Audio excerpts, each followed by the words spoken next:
Welcome, everyone. Welcome. My name is Sandra Noemi Torres. I am the founder and CEO of United Latinas, a nationwide organization that promotes Latinas in leadership to excel in all areas of their life. And I want to welcome you today to Being Revolutionary, Latinas in Leadership Summit. Now, before we start, I want to do a quick land acknowledgement and acknowledge the first people in this country. I'm so excited to be here today. I am excited for today. I am excited for this moment in time, in history, where we not only have the obligation to be revolutionaries, but also both, I feel, the responsibility and the ability to do so. I want to start by thanking the steering committee of this event, the women that put the time and the effort into building this entire event you see today. Cynthia M. Ruiz, Ilhiana Rojas, and Laura Rivera. Thank you, ladies, so much. I want to thank you each from the bottom of my heart. You have helped all make this event what it will be today. Now, many of you have seen our United Latinas logo. I want you to focus on the icon, the green box with the U and the plus, what that symbolizes. Because united, it is you plus others, you and others. It takes the plus. We need each other. It is the notion that united, we are better, stronger, and more able to create revolutionary things. Who are you helping achieve a vision? Who is helping you achieve a vision? This is the message that I want to share at the core of what United Latinas is that through collaborations, visions can be realized. Whether your impact is to a small few or a few 100,000, it is the power of working together. One of my favorite quotes by Vince Lombardi is, people who work together will win, whether it be against complex football defenses or the problems of modern society. That has always resonated with me because I do believe that we can solve many of the problems of modern society by working together, or at least we must try, right? I believe that we were all brought into this universe for a purpose. You watching this today exist for a very definite reason. And we are not scared because we have limited possibilities. We are scared because we know our possibilities are limitless. When you have one Latina, you have a fire. And when you have a few hundred together, you have a blaze. And that is what we are becoming. What can we accomplish together? I want to invite you to join us at United Latinas. It is time for us to own our identity and be a light for the future and for others. Now, some logistics before we get on with the show. I want to encourage everybody to engage with us in the chat. Share who you are, where you're joining us from, a little bit about you. We will also be taking questions throughout the day in the chat. So please feel free, if you have any questions whatsoever with any of the speakers, to put those questions inside the chat space. I also want to invite you to connect with others, right? There is power in us being in this same space together with one another, even virtually. And virtually actually expands our reach. So I want to invite you to connect with one another and connect with us. We will be putting also in the chat a link to our Slack community. It's a bit.ly Hispanic leaders. And we want to invite you to continue the conversations that we have today in that space. Now, we have lots of prizes that we will be awarding throughout this event. And you have to be in it to win it. So I hope you guys are registered. And even though I'll be giving prizes and giveaways throughout this show, it's still not too late to enter to win. So make sure that you enter to win on that. All right. So just wanted to remind you, there is a revolution happening inside all of us right now. You are the key. If we know that life is what we choose to manifest, then let's work together to manifest it. So now I would like to introduce to you one of our members of our host committee to introduce our keynote speaker. Welcome, Cynthia Ruiz. Thank you, Sandra. And I just want to acknowledge Sandra for her amazing leadership. This event was her brainchild, and I'm just so happy and honored to be able to work with her on this event. Because as I'm looking through the chat, I see Latinas from all over the United States. But before I get to introducing Emiliana, I just want to take a minute. We've all seen the news over the last few weeks, which has been horrific. So I just want to send love and prayers to the families and the victims of this violence in both Colorado and Georgia. I want them to know our prayers are with you. So I just wanted to say that back in 2017, I attended the Women's March in Los Angeles, the Women's March where 750,000 people came together. This was right after we tried to get our first female president that didn't work out. So the women rose up. And in Los Angeles, we had men, women, children come together in a peaceful way. Well, after that event, I found out that it was a Latina that put that event together, the 750,000 people. And I said, I have to meet this woman. And I did. And once I met Emiliana, I realized that she is one of the most amazing women I have ever met. Now, she grew up in Chicago, and when she was a young girl, she actually used to go to the city council meetings with her mom to translate for her mother. So activism started very young for her. She came to Los Angeles to go to UCLA. She graduated from UCLA. She's been a businesswoman. She's a mom of 2 young boys. And she is a fearless advocate for what she believes in. And for me, when I met Emiliana, I met somebody who was humble, intelligent, passionate, fearless, strong. And I was so proud of her for all the work that she has done, because each and every day she gets up and she fights for what she believes in. She is truly revolutionary. Please help me welcome our keynote speaker, Emiliana Guereca. Emiliana.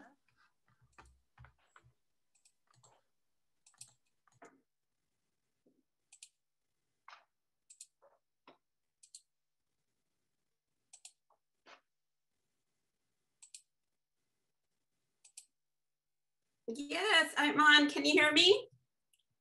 Buenos días, buenas tardes, good morning, good afternoon. I am Emiliana Guereca, and I am honored to be part of this event. I am honored to be part of your Latinas Leadership Summit, because we need more Latinas in leadership. I'm Emiliana Guereca, also known as Emmy, not to be confused for Emily. Many of you will know what I'm talking about. I currently live in Los Angeles. I have the pleasure and honor of knowing Cynthia Ruiz. Cynthia, I am, looking around of who is this, woman you're describing, but what you're describing is every Latina in this room. Every Latina in this room is a leader, and how we get to that, is by being fearless. I'm going to go ahead and say it. Every Latina should be fearless in the pursuit of their purpose, in the pursuit of being a fearless Latina. What does that even mean, right? What does that mean? It means owning that we are unique, that we are special, that we as Latinas have the power to do whatever it is that we choose to do. I'm going to tell you a little bit about myself. So I am one of 13 kids. I grew up in Chicago, and what Cynthia did not tell you was that I started my first business around the age of 14. Well, what was I thinking? But what I was thinking at the time was that my brothers at 12 and 14 were being paid for a lot of the work that as a young girl I was not. And so what would I do? So I started actually selling sodas at this little festival called Fiesta del Sol in Chicago. If you are from Chicago, put it in the chat. But I was out there trying to work towards equality even at that young age. And Cynthia spoke about me going to translate for my mom. I didn't get to the United States until I was a little bit older. I learned English at a very late stage, and even with the limited English, I would definitely, be leading within my family. We would translate. If you've ever translated for your parents, kudos, because that is like, that's a difficult task. But even early on, I knew that as a Latina, as a young woman, I needed to find a place in leadership, because the world was not built with the Latina lens. It was built with the white lens.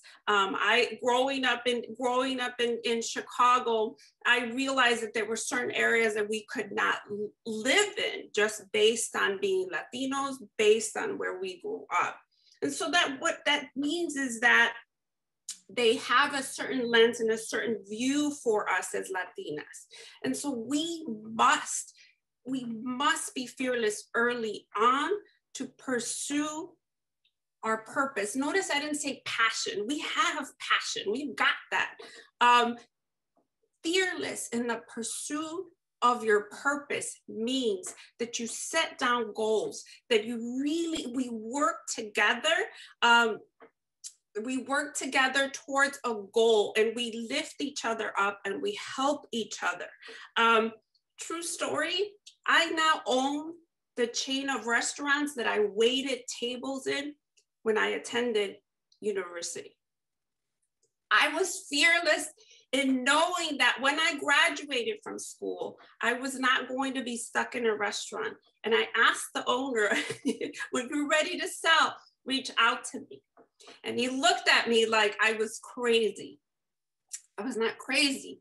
I was fearless knowing that I could run those restaurants just as good or better than he did. I graduated university. I graduated UCLA, co-owning the restaurants I waited tables in. I go on to start an event production company. And someone said to me, that's crazy. You have no connections in the event industry. Why is it crazy? You should not think you're crazy because you have ambition. Latinas are told, you're enough, you're not enough, you want too much. That can't continue to happen. So I was fearless in pursuing a career in event production. What did that mean? It meant that I was coordinating events and concert series throughout Los Angeles, throughout Chicago and Texas. And so what that looked like for me is that I was always in a space that was male dominated, white male dominated, from restaurants to event production. There was no room that I did not walk into where I was the only Latina in the room. So my goal, even as early as my 20s and my 30s, my goal was to bring more Latinas with me to the room. Because when you look around and we see that we are not represented, it is our job and our duty to bring more Latinas into the room. Stats show, and I looked at it today, stats show that the Latino population in the next 10 years will be the highest population that is in growth. And we gotta be ready for that. We must be ready to take on leadership as Latinas. And that means dreaming big. That means surrounding yourself with women and a few male allies, but that means surrounding ourselves with women that will support us, surrounding ourselves with women in leadership and knowing that we are leaders ourselves. So I'm gonna ask everyone in the chat to write something that they like about themselves. How do they see themselves as leaders? I'm gonna write myself, I'm a Mexicana in leadership, right? Not I'm a mom, I'm this. Are you a CEO? Write it up, strong and helpful. I see it, assertive. I've been called bossy. Assertive is what I am. So I want to talk through what that looks like, right? Being fearless in the pursuit of purpose does not mean that we're not scared. And it does not mean that there are no obstacles. What it means is that we fight through the obstacles. Authentic, resilient, visionary, yes, tenacity. Latinas have tenacity like I have never, ever seen or met.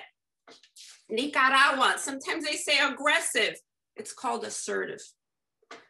Being bossy is called assertive. And those are labels that they give us as women to sort of put us in our place. That is not their role. So what I do want to say is that being a Latina in leadership requires that we stand firm, that we bring other women into the room. And it means being bold.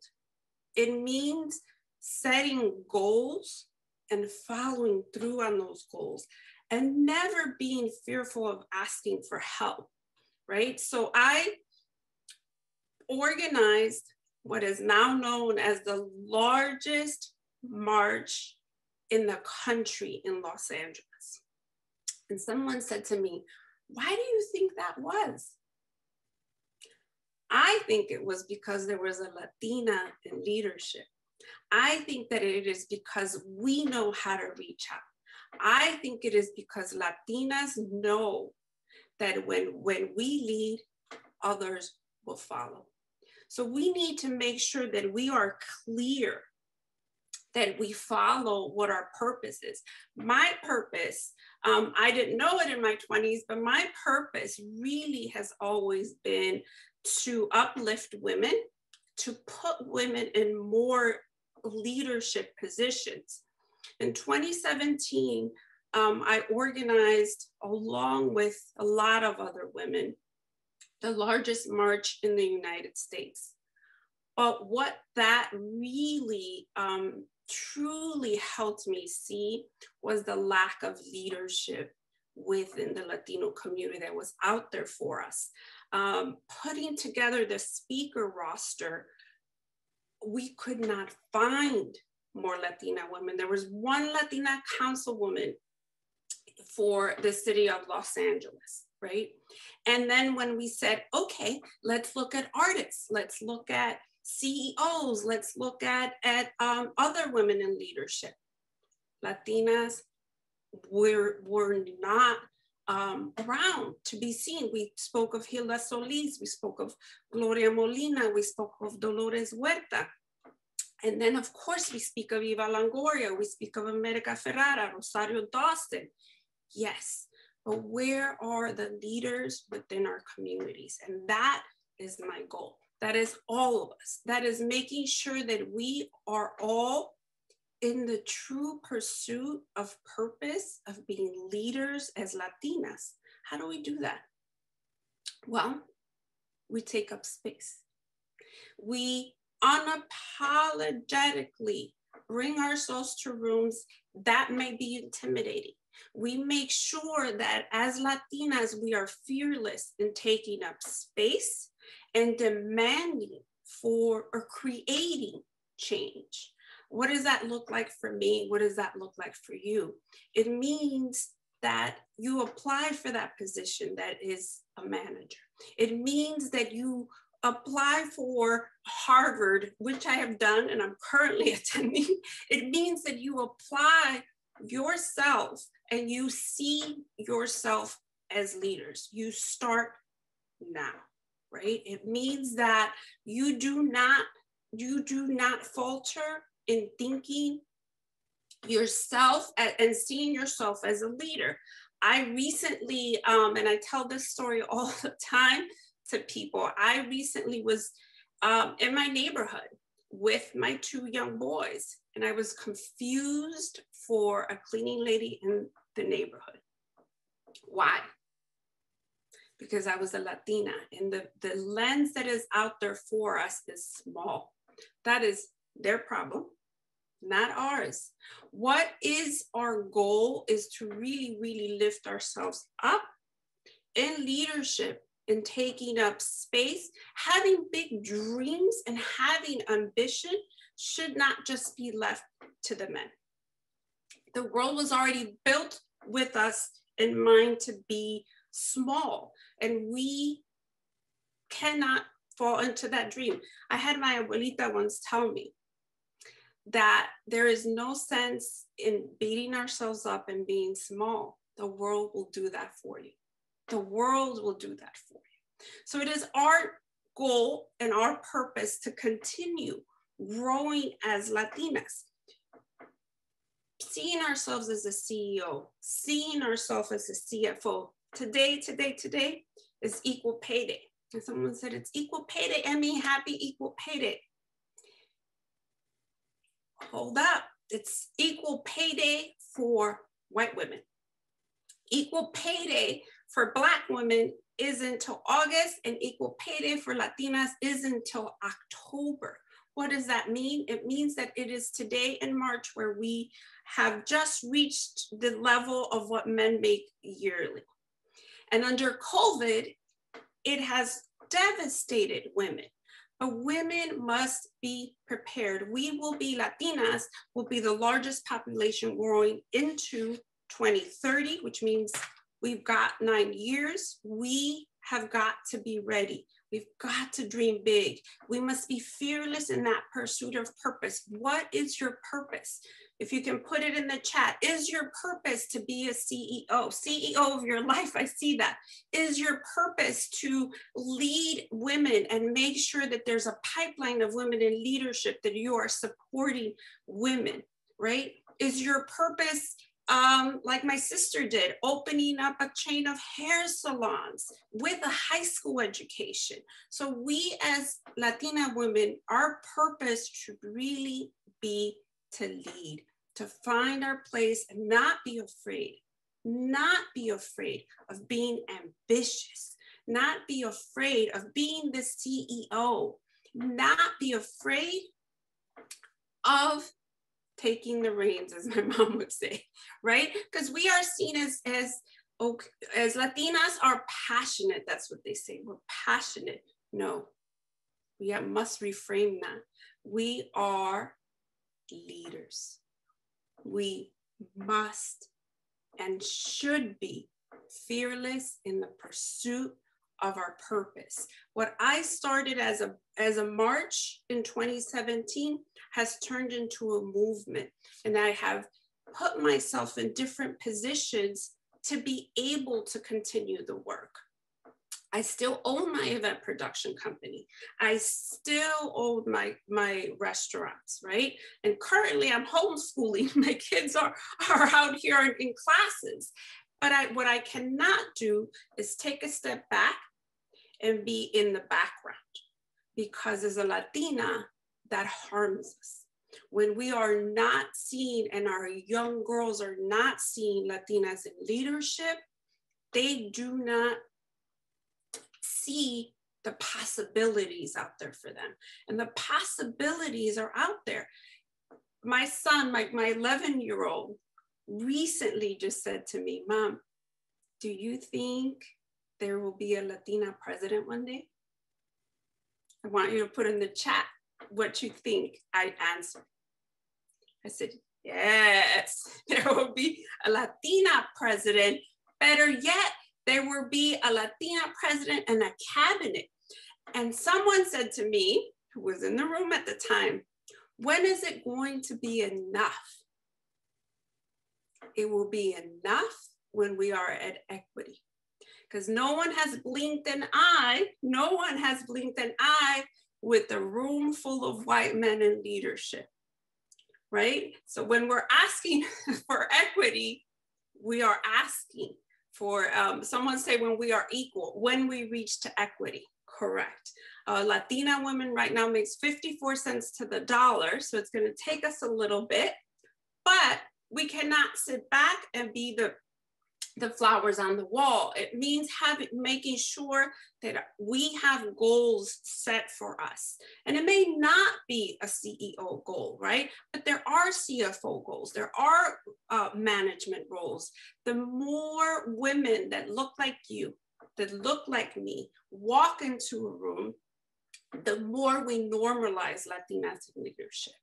The more we build the leadership pipeline is what I call, because at 12, at 13, at 14, young women are looking around to see who is leading them, right?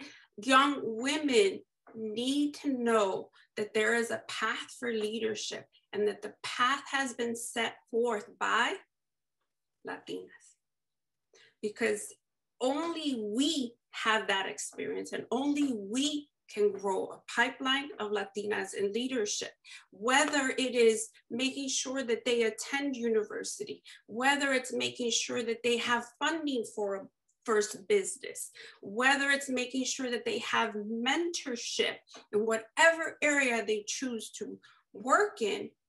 It is up to us Latinas to set that path and allow for mentorship to happen, because no one is going to give up their seat for Latinas. No one will give up your seat for you.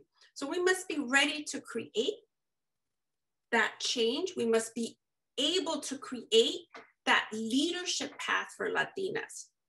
And I'll repeat, we must be fearless in the pursuit of leadership. There is no such thing as being too ambitious. There is no such thing for anybody, but especially for Latinas. The other thing I really do want to speak to is don't be afraid of opportunities.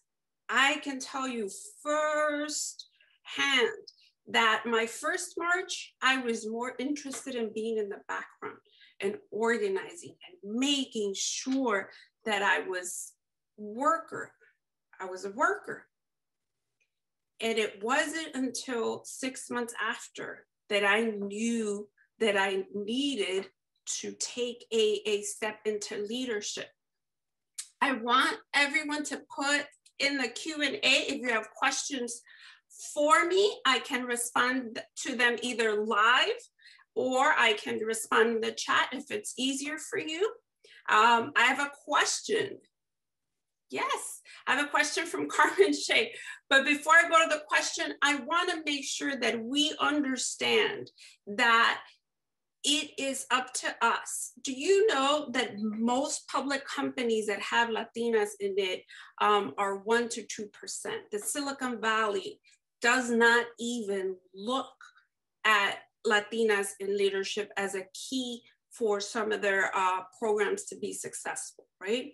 So it is up to us to, one, dream big, but to continue to be in the rooms and never be afraid to connect more women. I think one of the things that I love about Cynthia, I had no idea who Cynthia was, but she picked up the phone, she sent an email and introduced herself, right? Introduced herself, I'm Cynthia, and not being afraid is the goal. What's the worst that can happen? They can say, no, we're used to that. I want to respond to some of the questions here and on the chat, but I do want to make sure, I want you to write something today that will be a goal. I want someone to write in the chat if your goal is to be a CEO, a CFO. I want, if you want to be part of a board, I've been in paid boards, and again, I'm being the only Latina, it is my job to bring in more. Okay, Carmen Shea, being bold and being ambitious is key. How do Latinas overcome and mitigate the cascade, the low expectations set for Latinas by other cultures? It's a two-part question. How do we overcome that?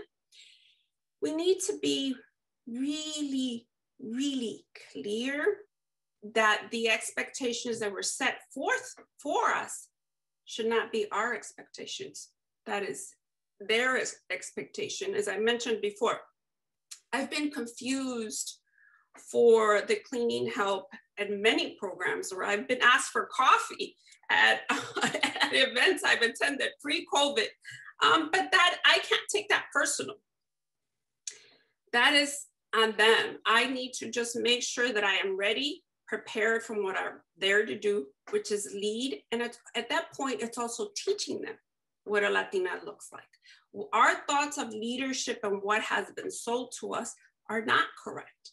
The world was built with the white lens. And so we must create our own space of leadership. And that's exactly what we're doing here today. Carmen, how do we support each other? We support each other. I'm gonna say that the number one thing that we support each other by, we don't realize, is that we're connectors. Introduce people. Make those introductions. Say, hey, Emmy, I know you know so-and-so. Will you introduce me? That's like a chat. That's an introduction is like a check. So making sure you ask for those introductions, making sure you mentor and be around positive people, people that will say yes, because everybody will tell you no. Surround yourself by more successful people. Surround yourself by those that will say yes to your purpose. Giselle says, I'm interested in being on board of directors in organizations in my community. How do I start? Giselle, I'm gonna introduce you to Board of Advisors, and I'm gonna drop my email in the chat and share my information. I'm gonna introduce you to 2 organizations that will get you board ready to interview for a board position, ready to take up a board seat in your community. So by introduction, Inez, do you have any tips on how to get in tune with your purpose? Woo! Yes, I'm going to say for you to really sit and look around, because your purpose may be in front of you and you may not see it, right? You may not see it, because I could have said my purpose was to be a restaurant manager, but I knew that it was. I knew that I like to be outdoors. I knew that I'd like to be around music. I'm gonna recommend a few books. The Purposeful Life is one of them. I'm also going to recommend that you sit maybe on a Zoom call with people you know, and you would be surprised at what people see as your purpose. Really will. So I'm going to say that. Maritza, how difficult was it for you to achieve everything you have achieved? Were you not only a woman, but you were also Latina? I've encountered so many roadblocks just for choosing to put my career on hold while I raise my daughter. Maritza, I will not tell you that it's easy, because if it was this easy, we would all be doing it. We all know that for a Latina, it's a little more difficult to achieve truly bigger things, but it's not impossible. It's not impossible. You say you put your career on hold while I raise my daughter. I put my career on hold for 9 months because my oldest child really truly needed care. He's currently diagnosed ADHD. And there's some challenges that come with that. However, I think I'm a better parent for being a working parent. So everybody has a different path, but it is not difficult. There are roadblocks. There are roadblocks. And being fearless doesn't mean not being aware of the roadblocks. It is continuing despite. While I was, took the 9 months off for my oldest child, I learned how to market in social media. I made sure that I was continuing to prepare myself to take the reins back of my company. I hired someone to run my company while I was handling my children, but making sure that along the way, I was still preparing myself for that next phase. I am currently a nonprofit director. I am the executive director of a political arm, Women's March Action. And that is my new role. So you continuously prepare, Maritza, and not be afraid to say, I need to step out to handle my kids, but I will step back in stronger. Ana Zamora, Emiliana, what tools have you used and do you use to keep your mind healthy and to become aware of where your fears and limitations come from? I use meditation. I use breathing and yoga. Occasionally I go running. Under COVID, less running and more meditation. But I am aware of where my fears come from. And sometimes our fear as women come from trauma that we may have experienced as kids, as young adults, and taking a step back and saying, okay, I mentioned that I grew up in dire poverty. There were times where my first business, I micromanaged. I had to sign every single check and look where I was spending the money, where I was fearing that I would not have enough money, yet my account said I had $1 million or a $2 million budget. So I needed to take a step back and look at where was that feeling come from?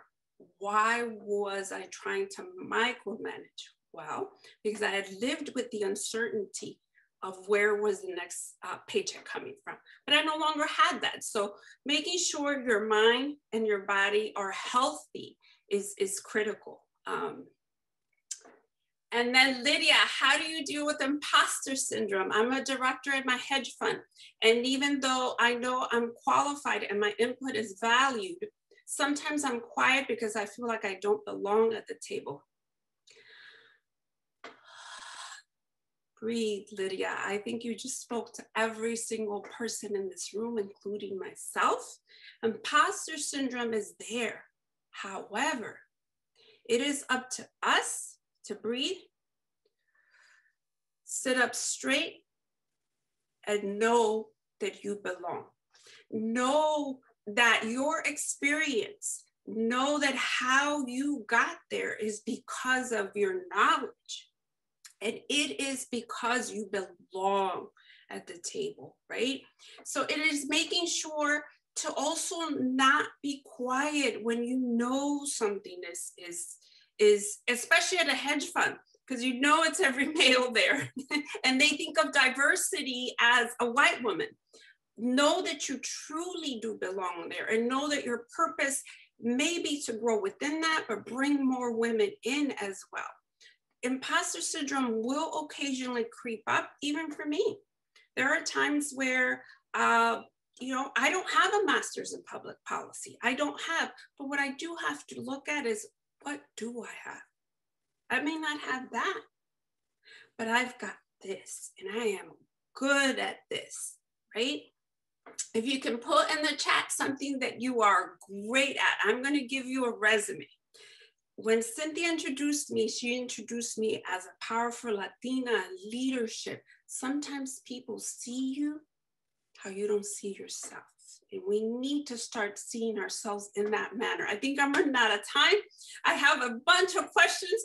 I'm gonna leave my, my information so that we can connect and continue to connect. Sandra. Thank you so much, Emiliana. You are such a blessing. I mean, there are so many people. I'm looking at the chat and looking at the conversation. And I mean, you are truly inspirational, right? I think all of us want to know, how do we beat, you know, I saw two questions come in with this fact of how do we see ourselves differently than our counterparts, our Anglo counterparts. And I think that's an interesting question that kind of is, you know, through all of our minds is that, you know, but it's really owning who we are, you know, through that process. And we have to, I can't wait till our kids no longer have the mindset where they're questioning their worth or their value because they feel society looks at us differently. So you have shared so much, Emiliana. Thank you so much. There's just more we want to pull out of you. Like, we want to know how to galvanize women to the degree that you have. I mean, there's just so many more questions. But I think that is, that's the goal, right? We want to work together and do that. So thank you so very much for that. What a blessing. Thank you. All right, everyone. It is time for a giveaway. We are going to be giving away our first round of giveaways. So I hope you guys are tuning in and watching this. So our first giveaway is for a $50 Amazon gift card, and also a year membership to United Latinas. So this is the first prize that we're going to give away. And the winner is Natalie Calab Racimo. I hope you are listening. If you're in the chat, let us know. There is a flyer up front. You can just, I think you're going to receive an email from us with instructions. It is not too late to register for the remainder of the prizes, guys. So that QR code on the top left will take you right to the site where you can enter to win some of our other prizes. All right, I'm going to give away one more before I introduce our next speaker. And this prize is a book, Finding Sane Relationships in a Crazy World, en Español. It is the Spanish version. All right, so this book is gonna go to, our winner is Anissa Martinez. Hope you are watching. I think you are. I think you messaged me. So you just want a book. Please, you're gonna receive an email because we will need your address to ship you out that book. But so excited for that. So congratulations to our winner, Natalie and Anissa. Again, to enter to win the remainder of the prizes, guys, just click on the QR code and enter real quick. All right, so I want to now introduce our next speaker, Alexandria Ayala. Alexandria is an elected school board member. She represents District 2 of the Palm Beach County School Board right here in South Florida. Alexandria was elected on August 18th, 2020, with a 56% of the vote in a three-way race. Alexandria is the first Hispanic woman elected to the Palm Beach County School Board and has a decade of experience in community advocacy, government, and legislative affairs. I am so happy to welcome Alexandria. Alexandria, stage is all yours.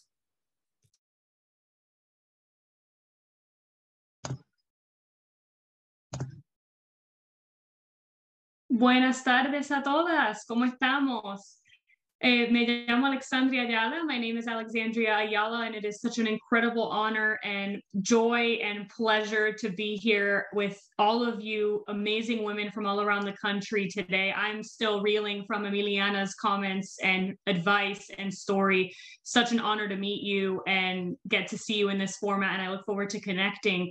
I want to thank as well Sandra, Noemi, Torres for being an incredible leader. I think I heard Cynthia say that earlier, but we had the opportunity to meet through a program in the Women's Foundation for Women on the Run who are interested in pursuing, you know, additional advocacy avenues. And when we had the opportunity to connect, I could tell immediately that she was a soul sister and someone who is in the fight for the right reasons and trying to make really positive progress for our community.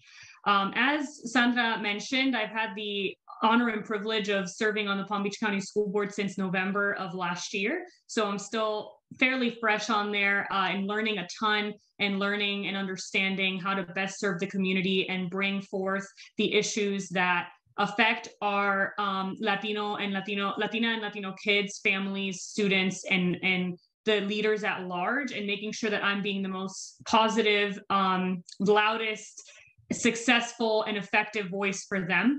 I want to give you all just a little bit of my background to kind of ask, how did I get here? Because a big question I get is, wow, you're so young.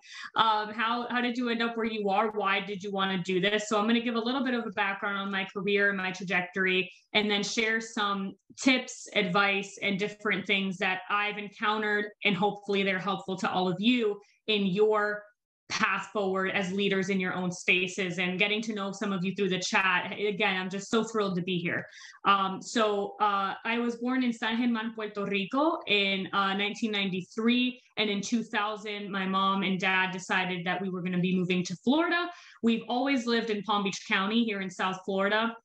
One of my favorite places. It's, you know, it has a lot of ups and downs, but it's a very special place with big community and a lot of Latinas that support one another, like Sandra and others. So when we moved, you know, I didn't want to come. I was very hesitant because we have a very tight family unit, and most of my family still resides in Sabana Grande, in San Germán, in the southwestern part of the island.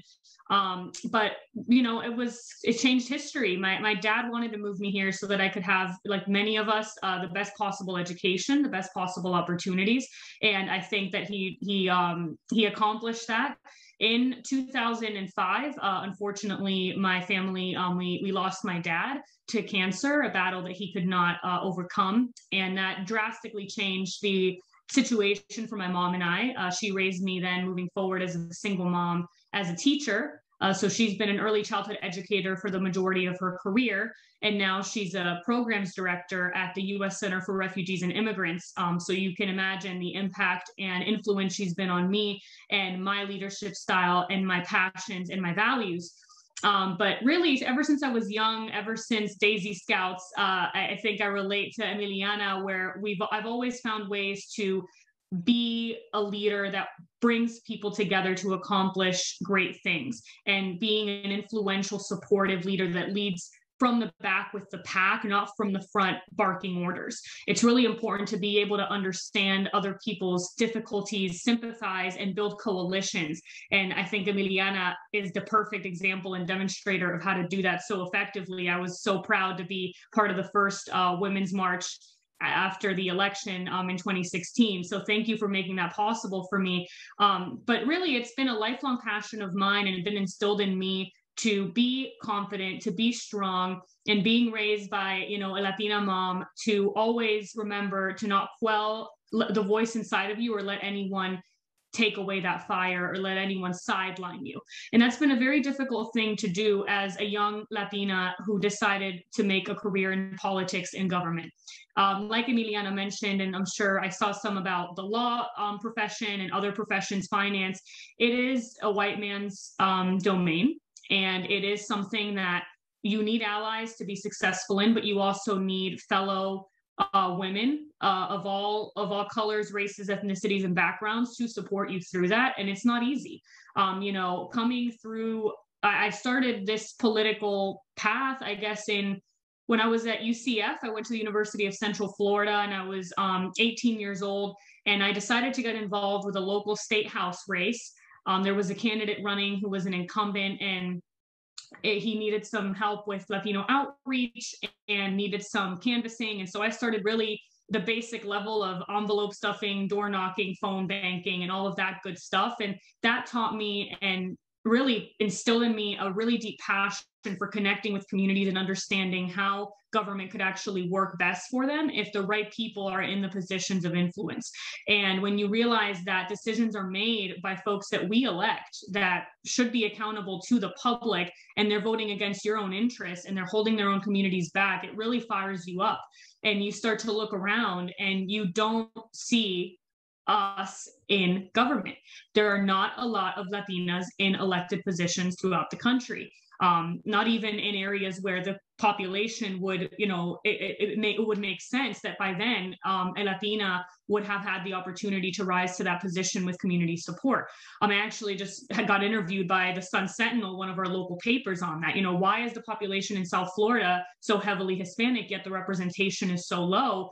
I am the first Latina elected to the Palm Beach County School Board, and 36% of our students are Hispanic Latino.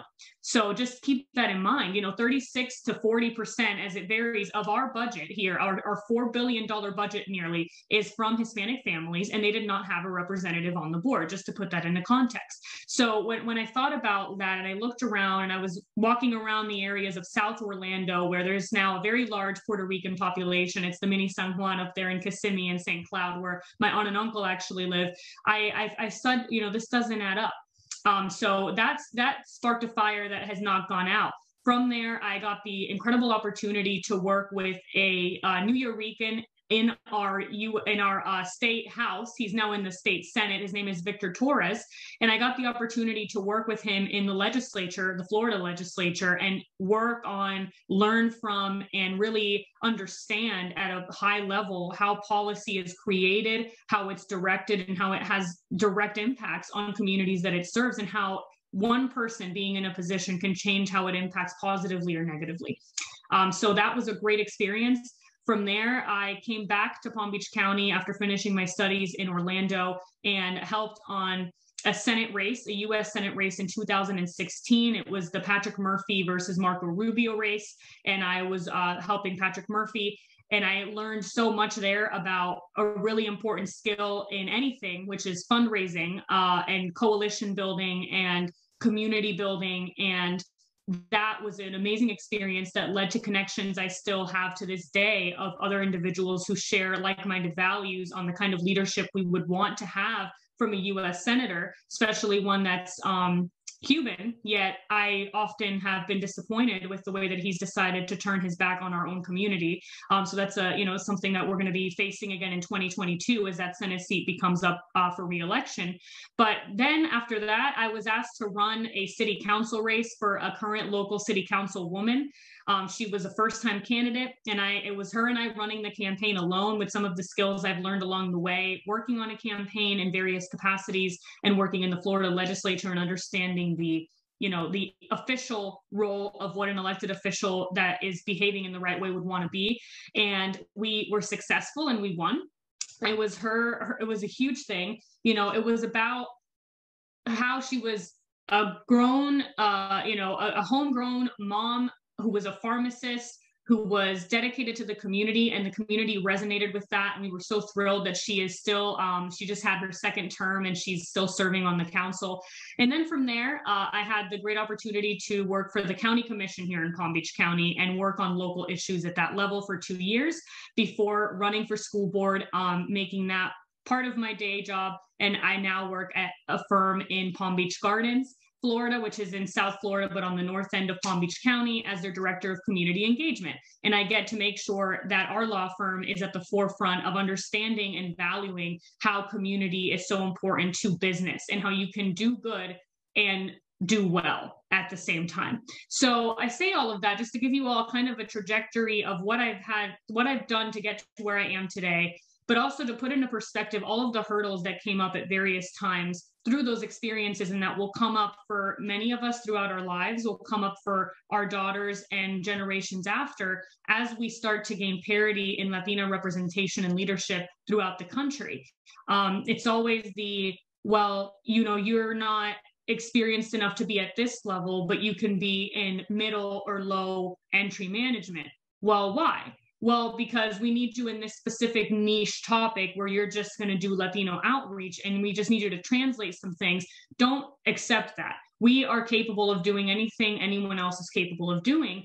And to say that we're just boxed into one category based on our race or ethnicity is really devaluing of the values, talents, skills, and the education that many of us bring, being prepared with multiple degrees, with life experiences, that we are ready and prepared to lead at a high level. So it was combating that. It was combating the ageism. I'm currently 28 years old. When I first filed to run for school board, I was 26, and I am the youngest person in known history to serve on the Palm Beach County School Board currently. And it was, why do you want to do this? How do you feel qualified to do this? What are your experiences? Because I am not currently a mother.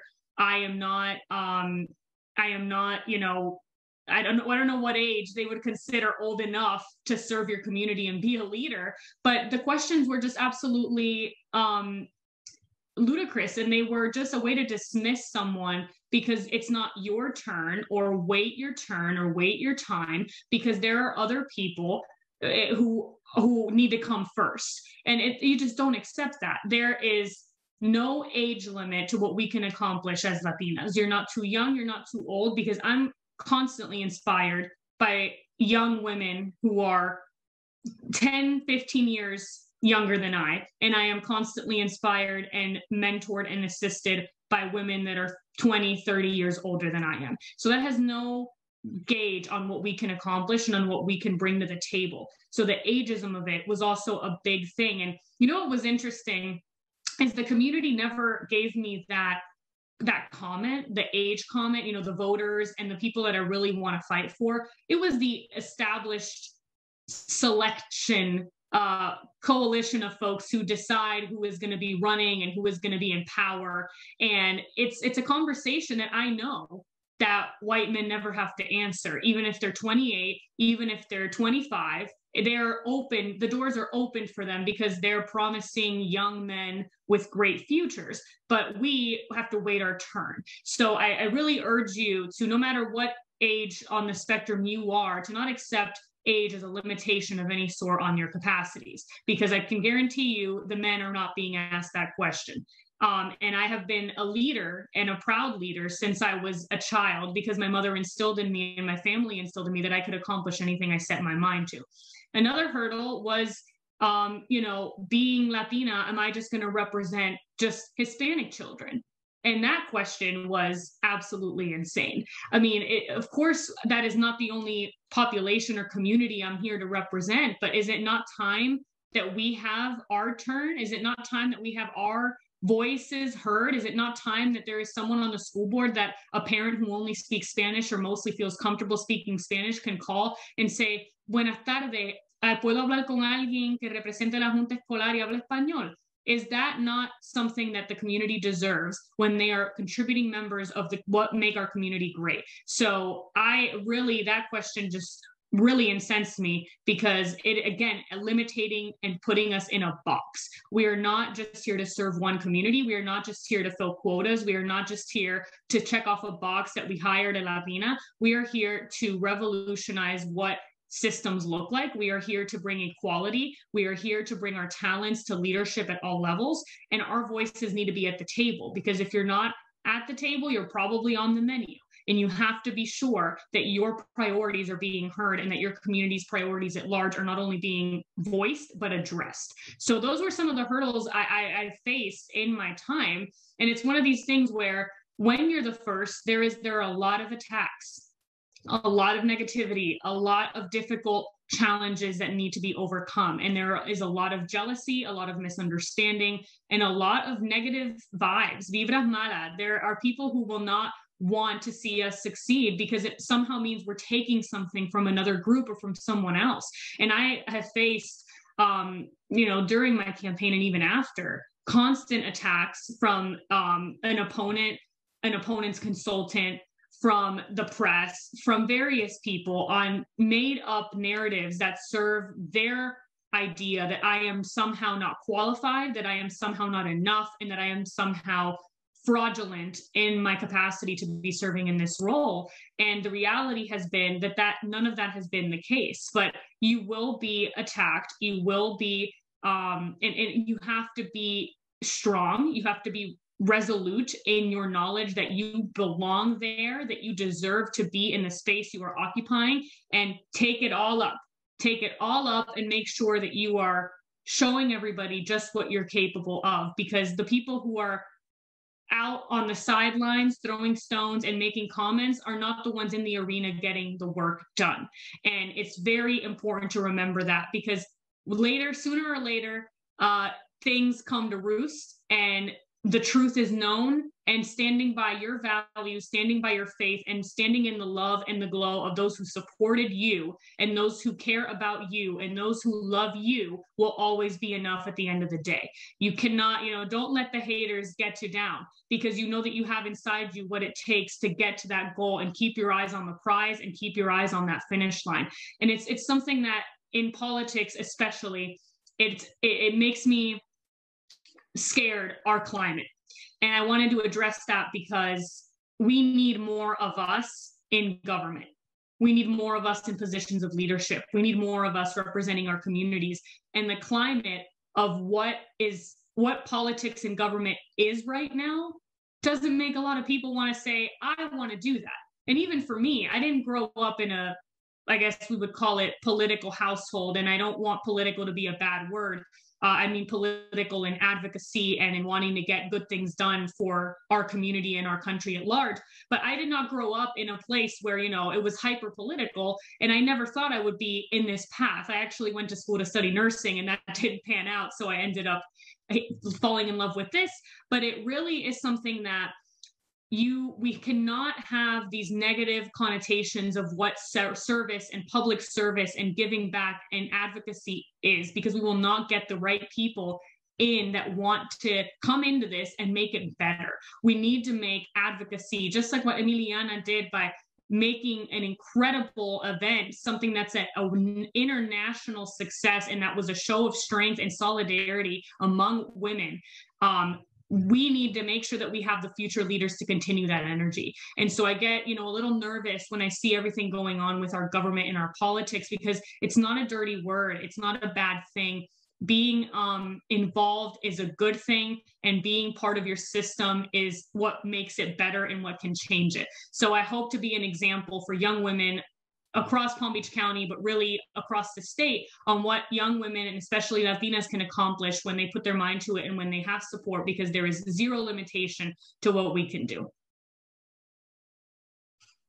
I love that so much, Alexandria. We do have a question before you log off. Someone from Broward County would love to connect with you, trying to do the same for the civics curriculum within Broward County. Yeah, not really a question, but I guess inspired by your work. So that's a great one. Thank you. I'll go ahead and put my email address in the chat box, and I would love to hear from anybody who would like to talk, has a question, or any suggestions on, anything I could be doing to raise issues further to light. But again, Sandra, I want to thank you for putting this together. This is an incredible, inspiring event, and I thank you for the time to address everybody here today. Thank you so much, Alexandria. You are a blessing. All right, guys, it is time for our next segment. We are going to change this up just a little bit. Our next segment is a fireside chat, and then we'll do some more giveaways right after that. So I want to introduce to you our two fireside speakers. First, we have Luisa Mendoza. Luisa is an innovative thought leader who has 20 years experience in global business development, marketing, public relations, and sales. She is revolutionary as a business executive, is as the first Hispanic female to create a sports entertainment and tourism company, which is GTSE, Global Tourism Sports and Entertainment, LLC. She is a business disruptor with vision, passion, and drive to accomplish the impossible. And recently, the CEO of Uconic, which helps make your brand iconic, which I love that name. Next, I want to introduce our moderator for this fireside chat, which is Frank Carbajal. Frank is the founder of the Silicon Valley Latino Leadership Summit at Es Tiempo, LLC. Frank is the founder and president of Es Tiempo and the Silicon Valley Latino Leadership Summit, and the author of Building the Latino Future, Success Stories for the Next Generation. And I know he's working on his next book, so keep an eye out for that as well. Frank also advises on many diversity and inclusion teams across the Silicon Valley and beyond, including the Silicon Valley Education Foundation. I want to welcome you both.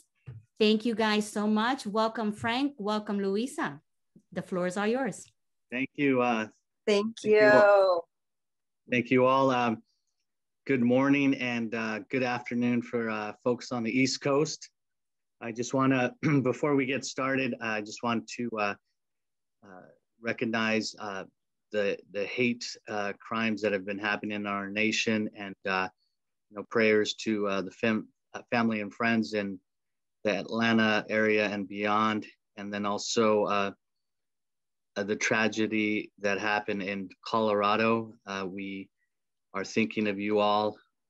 That really hits home. As a father of 3 daughters, I am honored to be on here today because Latinas is what really pushes me. As my mother, God rest her soul, about a year ago, she passed away, but she was the most influential person in my life. She really inspired me at a young age. I remember how she had this fighting spirit when she immigrated to the United States. She was fortunate to have a job in cannery, and cannery is a step up above folks who are migrant farm workers. So for her to work in a factory, that was a big deal, because in certain areas there was air-conditioned areas. But one of the things that I remember as a teenager from my mom was her fighting spirit. And she was monolingual, Spanish-speaking.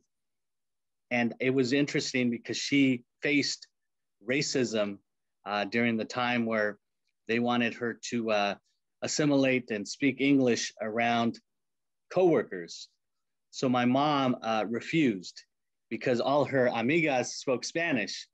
So she galvanized these ladies together to fight and really maintain Spanish and not assimilate in ways that were forceful, not unless it was her way. And her way was to maintain Spanish. So Luisa, I really appreciate your fighting spirit, because that's what we are as far as our blood, and paying respect to our indigenous blood. And really, we're all warriors within. And with that, I'd like to say, I definitely want to ask you that first question of, what is Luisa's superpower? Wow, Frank, thank you so much. And first and foremost, just want to say thank you to Sandra and congratulate the whole team for this amazing summit. It's been amazing coming on and seeing all of these amazing Latinas and our allies like you, my dear Frank. And it's just amazing to see all the women that are here today, empowering one another. And I love your story, Frank, about your mom, right? Because I think our moms shape us. They are, for me, I can relate because my mom is my hero. And so to answer your first question in regards to what is my superpower, I feel like I could go put on my cape right now. I would have to say it's perseverance. And I say that because my mom was told for over 10 years by the same doctor that she would never be able to have a child. That same doctor that told her, Señora, go and adopt a baby, was the one that delivered me. And so I've been fighting to be here before I was even conceived. And so I have my title for my first book, which is going to be Conceived a Fighter. It is that spirit that, you know, even when science said that it was impossible for me to get to this world, here I am. It's that perseverance that led. Emiliana, I loved hearing your story earlier today, because my first job was when I was 5 years old. I wanted to buy a gift for my mom for Mother's Day. And I just remember, like, what am I going to do? And so I grabbed all my dolls and all my books, and I went door to door selling them to my neighbors. And there, that I saw there was this little entrepreneur in me that then led me to sell candy in high school and save $5,000 to pay for my Sweet 15, who allowed me to go and get my first job at the mall and save $10,000 to buy my first car.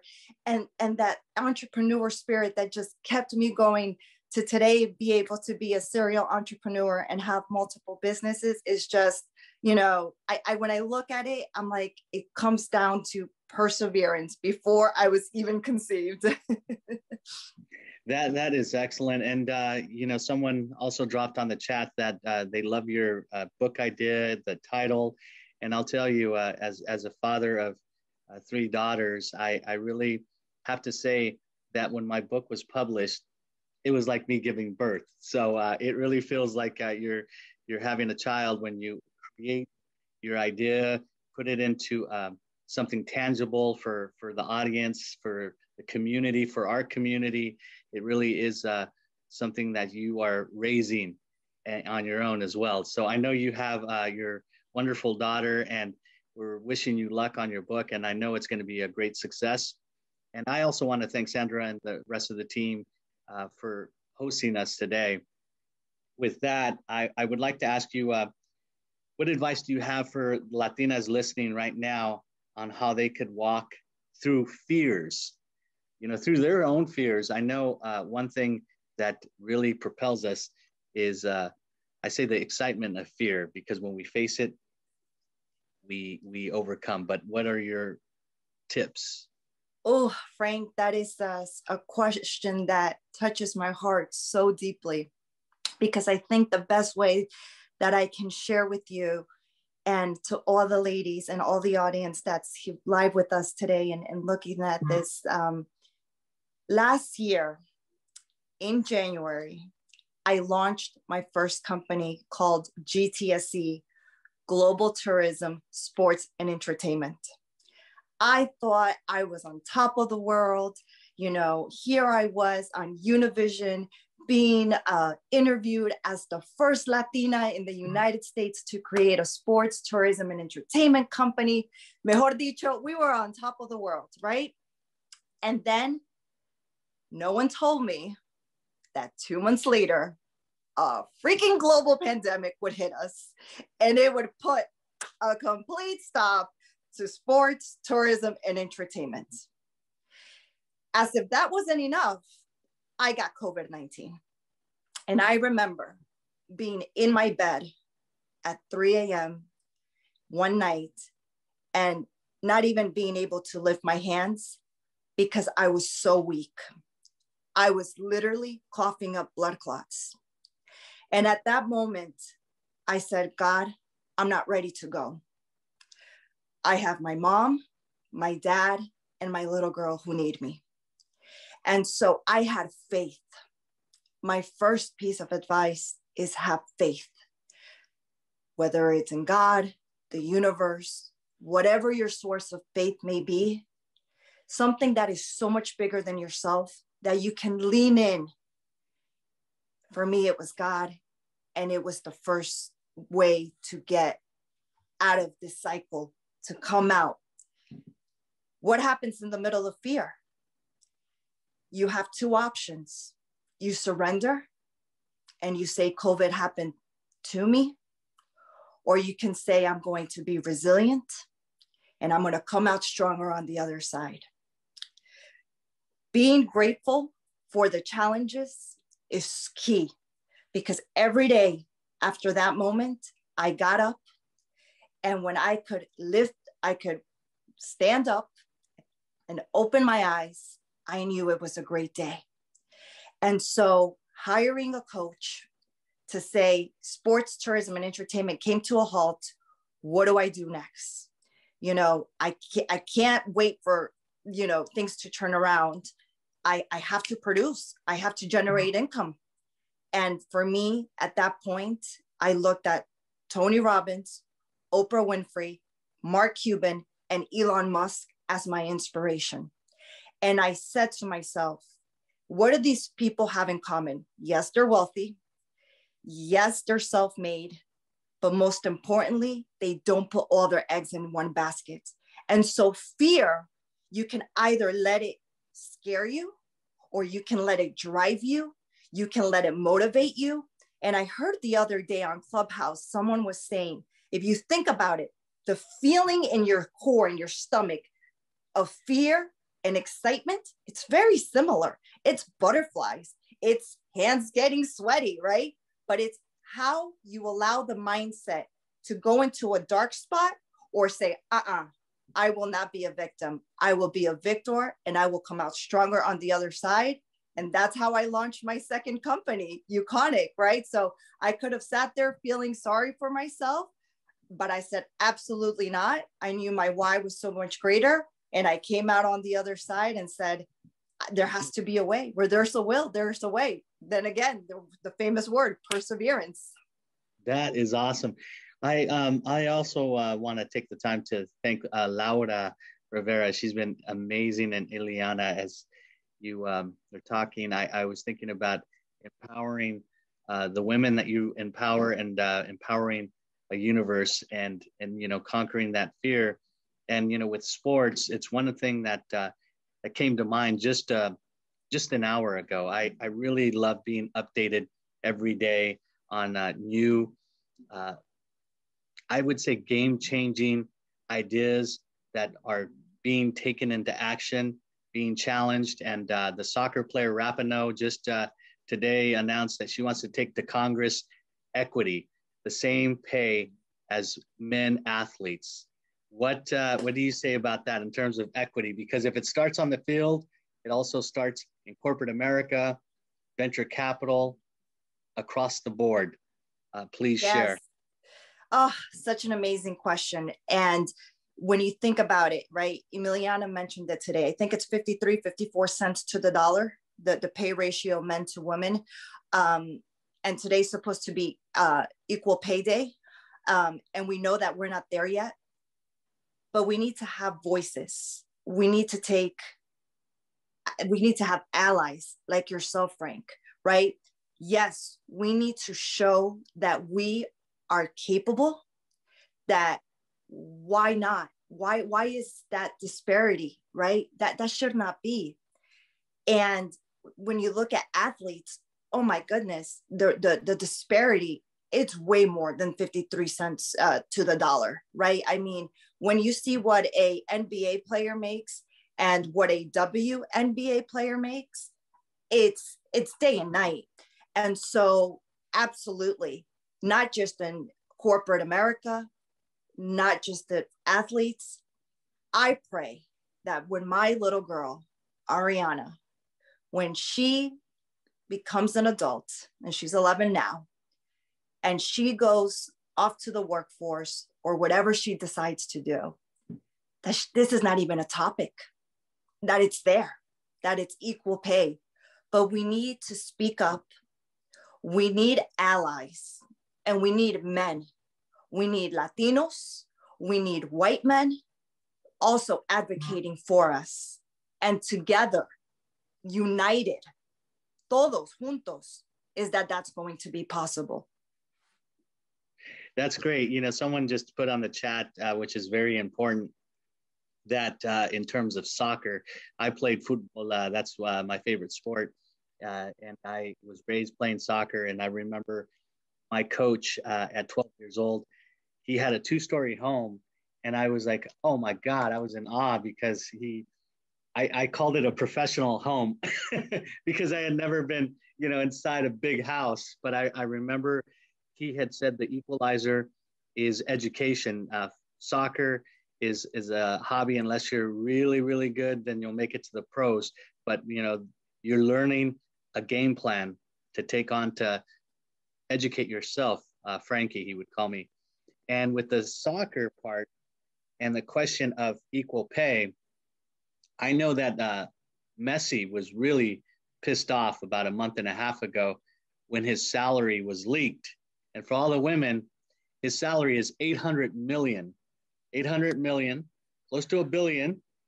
And Rapinoe is probably at 2 million. 800 million, 2 million. And so, you know, it has to, and she's making a greater impact in terms of change in the world than Messi.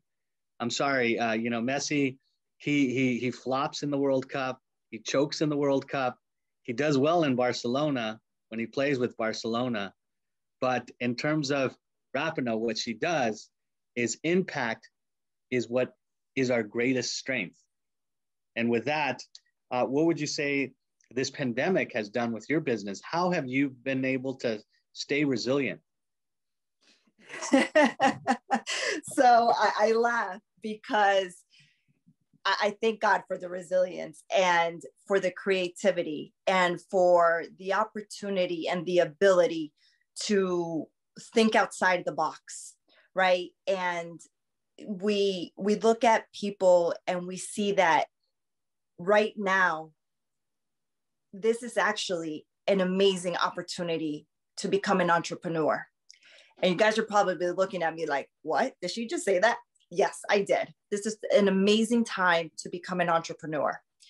And so the reason I say that is when you look at what happened after the economic crisis in 2008, if you Google companies that rose after 2008, you see, you know, Uber, Airbnb, all of these companies that just completely skyrocketed. And so, of course, as I shared with you guys earlier, starting a company called Global Tourism, Sports and Entertainment, I knew that that was going to be put on hold for a moment. It was like birthing my first child and having to put my baby in an ICU. And my baby was, I couldn't really take it out because it had come to a complete stop. And so in that business, what I did was I took the time to build meaningful relationships with the sports teams and with the tourism industry so that when sports and tourism comes back, we can activate this and hit the ground running. But as I mentioned earlier, I couldn't wait because I don't know if it's going to be 6 more months, a year, 2 years for global sports and tourism to come back. And that's when I said, what does the world need now? And right now, when you look at how many new businesses are coming up, in this world, digital marketing is key. And if you do not have an online presence, you're pretty much a ghost. And I said, I want to help businesses have access to have the most beautiful websites, to understand what SEO optimization, pay-per-click, social media marketing, all of this world, how can I deliver that? Because my goal at the end of the day is to see others thrive. And so I said, I want to help my clients become iconic. I want their brands to become iconic. And so therefore the name Euconic. And, you know, so built to really tie it in the middle of the pandemic, I started a second business and I also started consulting and working on different projects. And so I think last night, I don't know if you saw the post when you posted on LinkedIn, Frank, that you were going to be moderating this today. I thought for a moment how powerful if we take a moment and step back the pandemic in a way has been, because we have made more connections. I know I have. And I would love for people to put in the chat if you have made more connections in this past year, because we've had the opportunity to go on so many virtual events and meet people from around the world, right? Yes, Doris, I love that you're saying yes. And that's what's happening. I feel like right now in this pandemic, Frank, I don't know if I would have met you if the pandemic wouldn't have happened, right? Like, who knows? But it was during the pandemic that we met. And it was during the pandemic that I met Sandra. And it's during the pandemic that all of these amazing things have happened. So for me, when I look at the end of the day, I think 5-10 years down the road, I will look back and say, COVID, yes, devastating. Did we lose loved ones? Yes. However, it was a time for us to rebirth, to look at life differently and look at what really matters. And many people I know have said, I wasn't happy with my job. I'm glad they let me go.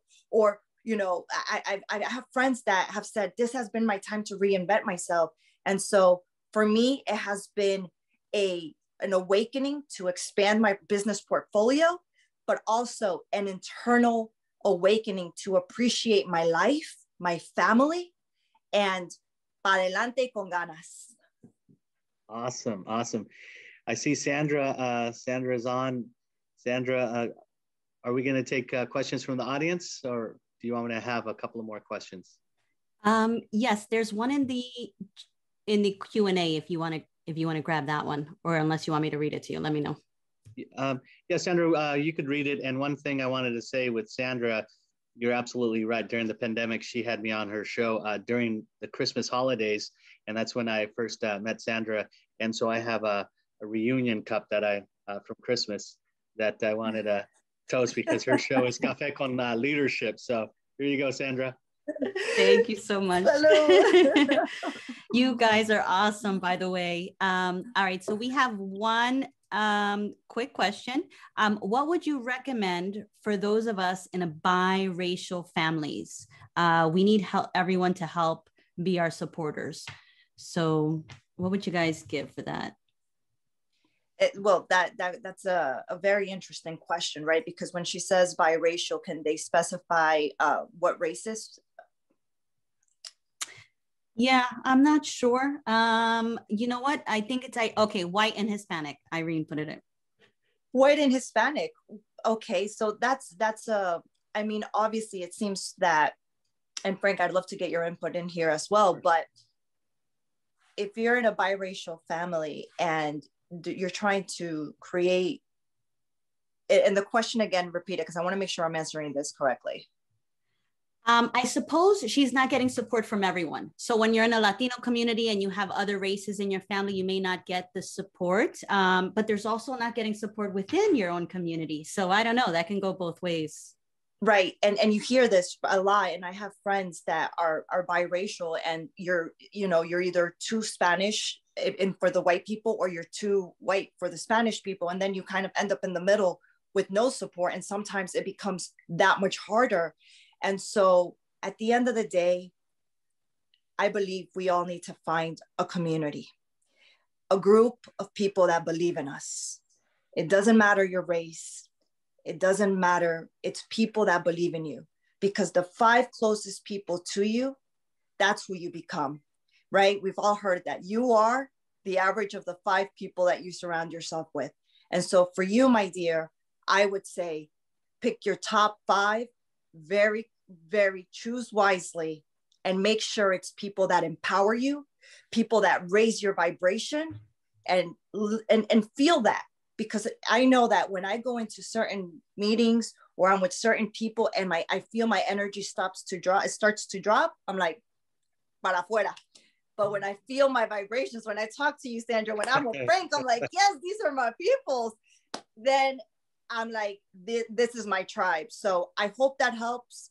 And it's not easy because I've seen it firsthand, but surround yourself with people that love you, that value you, that support you, because it's better to have an awesome top 5 and not top 50 that are confusing you and not giving you the support you need.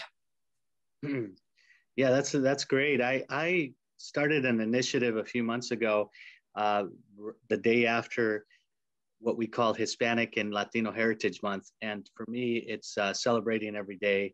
It's a 365 Latino leaders, 365 Latina leader. And many of the folks that are chosen are biracial or are dominant of their race, whether it's Mexicano, Central American, South American, first, second, third generation. And within, there's one person I highlighted yesterday, and he's on the Mayans, and Jorge Pardo, JP. And so with him, he has blood from Argentina and El Salvador. And so he's Salvadorian and Argentinian and American. And one person put on a comment that his son is half white, and the mother's white. And he says that he loves feeding his son pupusas. And so for the culture and for the educational part of who we are, I think for biracial couples that have their kids that are half, always embrace both. I love that. I want to thank you guys so much for this fireside. Frank, always a pleasure. Luisa, you are a doll. I love your energy. Thank you so much for all your kind words and a great conversation. All right, guys, we are getting ready for our next segment. And before we do, we're going to do another giveaway. So let's see the next prize. All right, drum roll here. All right, so this prize is for a book, Cherokee Wisdom, 12 Lessons for Becoming a Powerful Leader. I hope I win this one. Just kidding, I bought one. But this is a great book, Cherokee Wisdom, 12 Lessons for Becoming a Powerful Leader. All right, so our winner for this is Mina Martinez. If you are here, come on up or say hi in the chat. You will see, we will shoot you over an email. And also for the rest of you, you can continue to enter to win with the QR code. Just go ahead and go in there and enter to win. Let's see, I am going to give away another one. We'll do another giveaway here. Now, this one is a Values Index Motivators and Drivers Assessment plus 60 minutes a debrief coaching session. Ooh, this is a hot one, guys. All right, so this is it for a Values Index Motivators and Drivers Assessment plus 60 minutes of a debrief coaching session.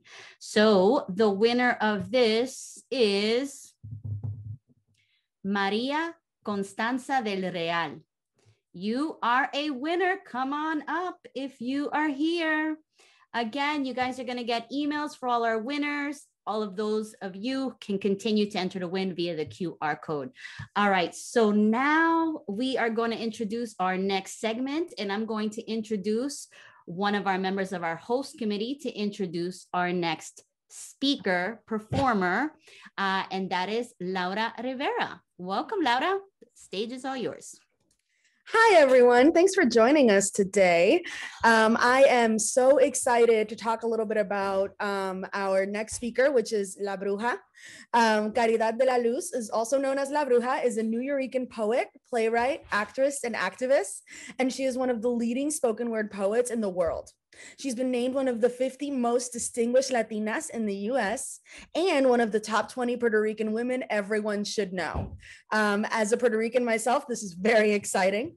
Caridad has starred in hit musicals. She's hosted mic nights at the infamous Nuyorican's Cafe, and she's even crossed over as a recording artist. Her work brings light into the world and has personally helped me heal through some uncertain times. So we're so excited to have you here. What a powerhouse of a woman, Caridad. The floor is all yours. Oh my goodness, Laura, thank you. Thank you so much. Thank you, Cynthia. Thank you, Sandra. Thank you all for being here. I've been listening to all the inspiring advice and trajectories, and it moves me to know that we are moving forward so strongly.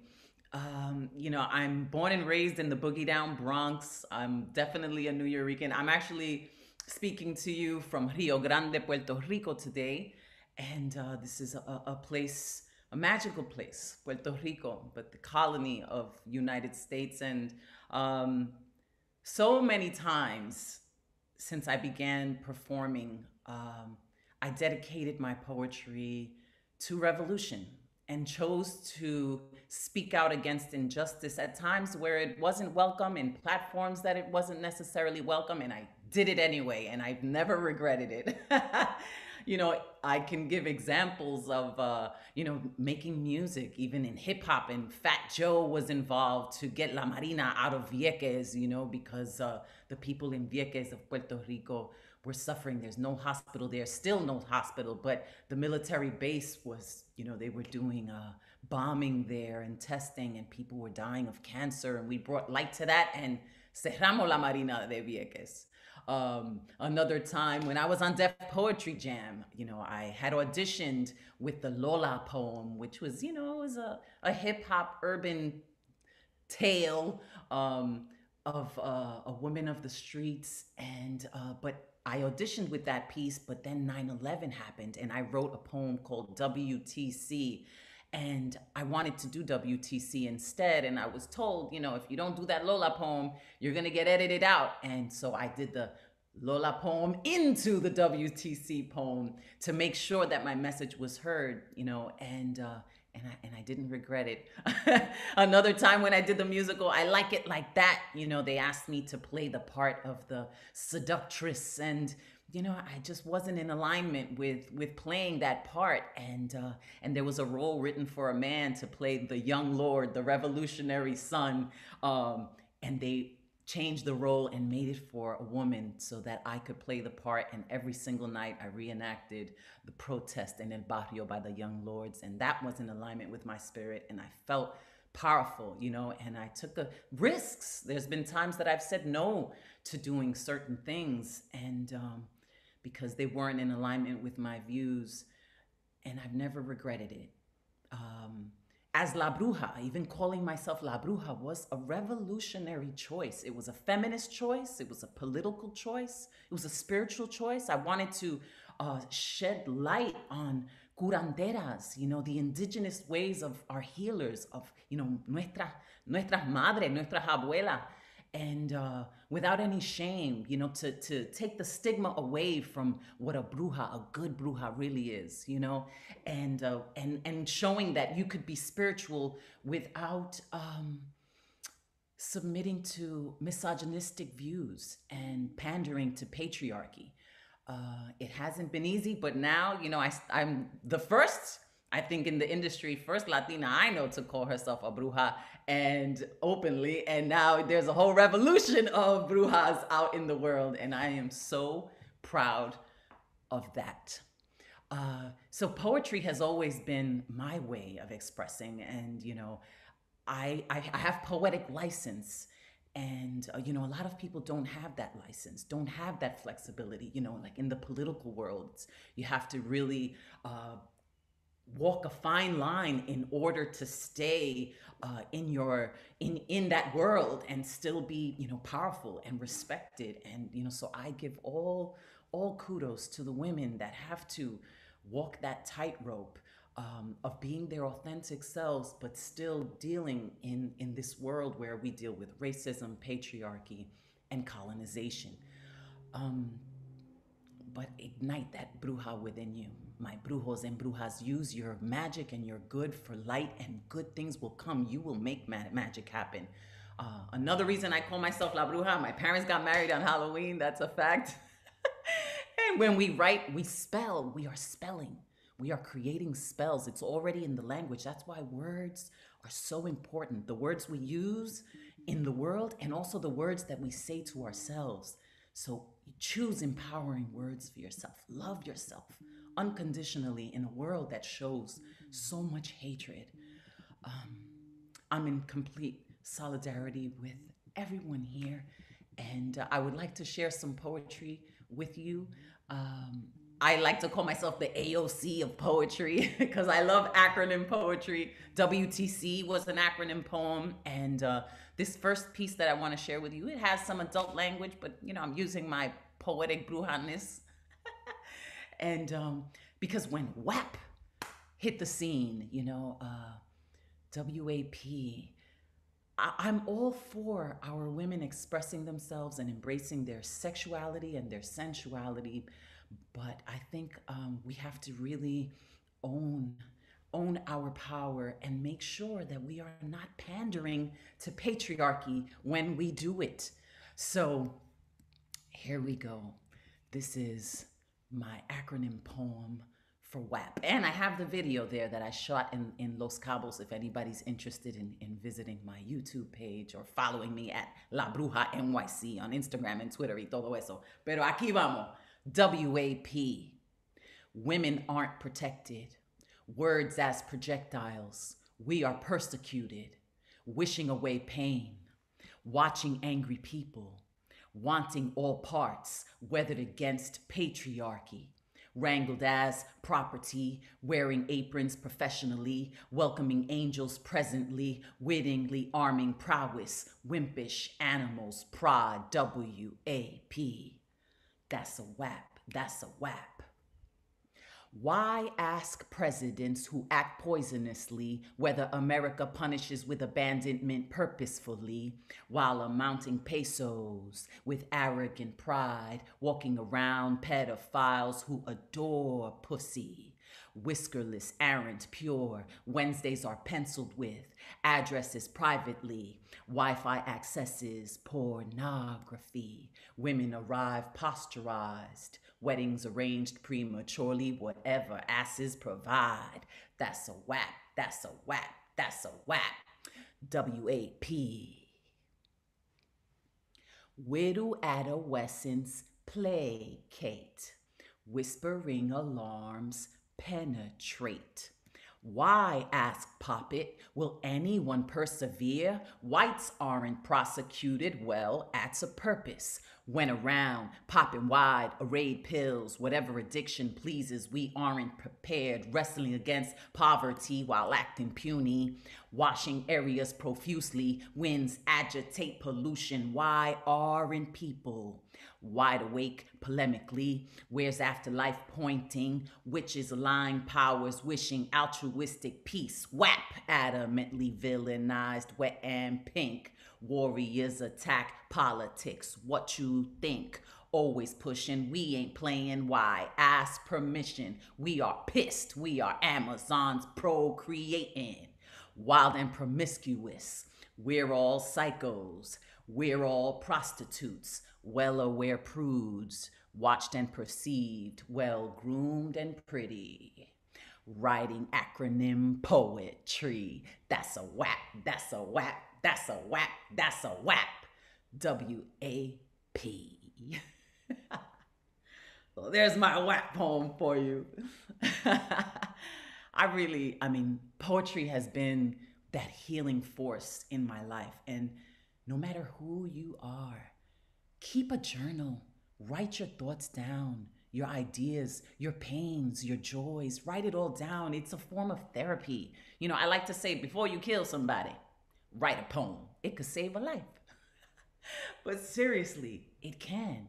And that life that you save may be your own. I started on an open mic at the New York Poets Cafe in 1996. That's where I began as La Bruja. And here I am, still hosting open mics for the New Eurekan Poets Cafe. And now, because of the pandemic, we've done it virtually, and we have an international following, and people from all over the world suffer what we suffer, but in different places. So it shows me that we have so much in common.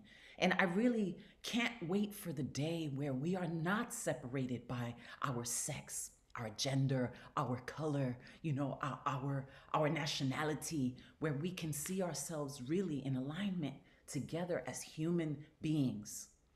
But we haven't reached that point yet. And that's why this platform is so important, and what it is that, United Latinas are doing today. So, we deal. I feel like patriarchy is like pollution in the air. As women, no matter where we are, we have to breathe it in. We have to contend with it. And so I was invited in 2020 to speak at the Women's March in New York City. And it was a blizzard of a day. It was like literally snowing. And I was out there with my witch hat, freezing out there, but I waited my turn to say this poem that I'm about to share with you. And it's called Roe versus Wade. Because here we are in 2021, and we're still fighting over our reproductive rights.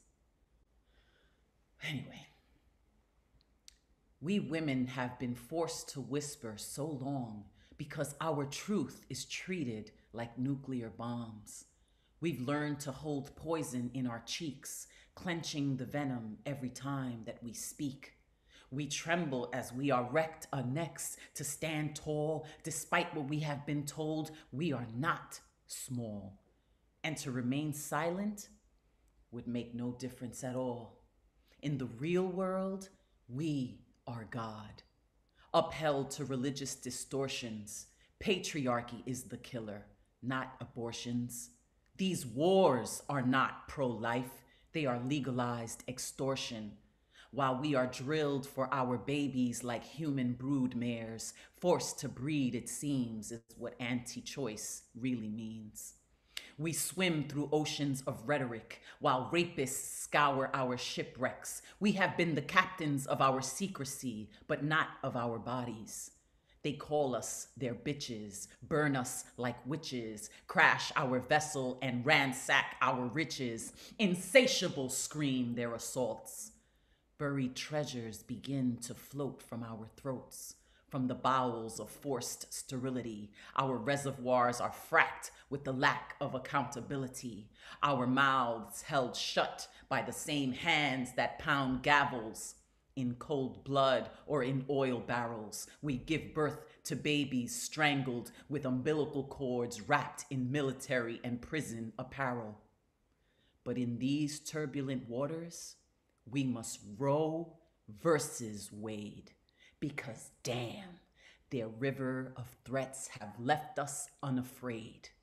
I scratch serial numbers off my ovaries for domestic violence without impunity. This silence isn't what it used to be. My voice has something to prove to me. While firearms report like fake news, I hold my silence as a loaded gun. Riddled with bullets is my tongue. Poetic is my license to shoot truth from. Casings found with no diameters. Forensic is my aim. Unmatched are my emotional calibers, and bullseye is my name. These words are pointed at the misogynists who feed off of our oppression and care not of consent. As our emotions are labeled top shelf overreactions, we raise a shot glass filled with our passions and toss it back with a middle finger cocked. Their time is ticking away like the hands of grandfather clocks. Matriarchy howls the wind, me too, and time's up. Row, row, row versus wade in the water. I hex all the sexist complacent with murder. This war against women is nothing short of slaughter, and this is no way to raise our sons and our daughters. And here in Puerto Rico, a state of emergency was declared because of the femicide. Women are being killed, and not enough is being done. And the same way that we need to obliterate racism, white people have to hold space for people of color. Men have to hold space for our women, our indigenous women, our Black women, our Asian women. We all can make a difference if we can join our mindset. But collectively, we are raising the vibration of this universe, and we are making change. I feel it, and I hope that you do too. I have one more poem to share with you, and I would like to speak about our Latinidad, our Hispanicism, I don't know if that's a word, but there's poetic license again. Latinx. I think that we're still looking for the word to encompass who we are until we can find a way to live without needing the labels at all. But I like to look at the term Latinx, and the way that Malcolm X used X, that's the way that I like to see Latinx, where we embrace our African and Black roots. The oldest human is from Africa, meaning that humanity was born of Africa. So we are all African inherently. We are all from that one place, that place of humanity. So if we can think on those terms, we can really, really make a difference. So this final poem that I'm going to share with you is called Americano Pie. And I did a video for it as well. My page, Caridad de la Luz, on YouTube. It has it. I filmed it here in Puerto Rico, in Ciales. And this is the poem. And it explores words, the use of words, and how words can be twisted. And, you know, we live in a narcissistic society. Even though we are fighting COVID in this pandemic, the mental pandemic that we have been fighting for a very long time is narcissism. And most of our news is gaslighting.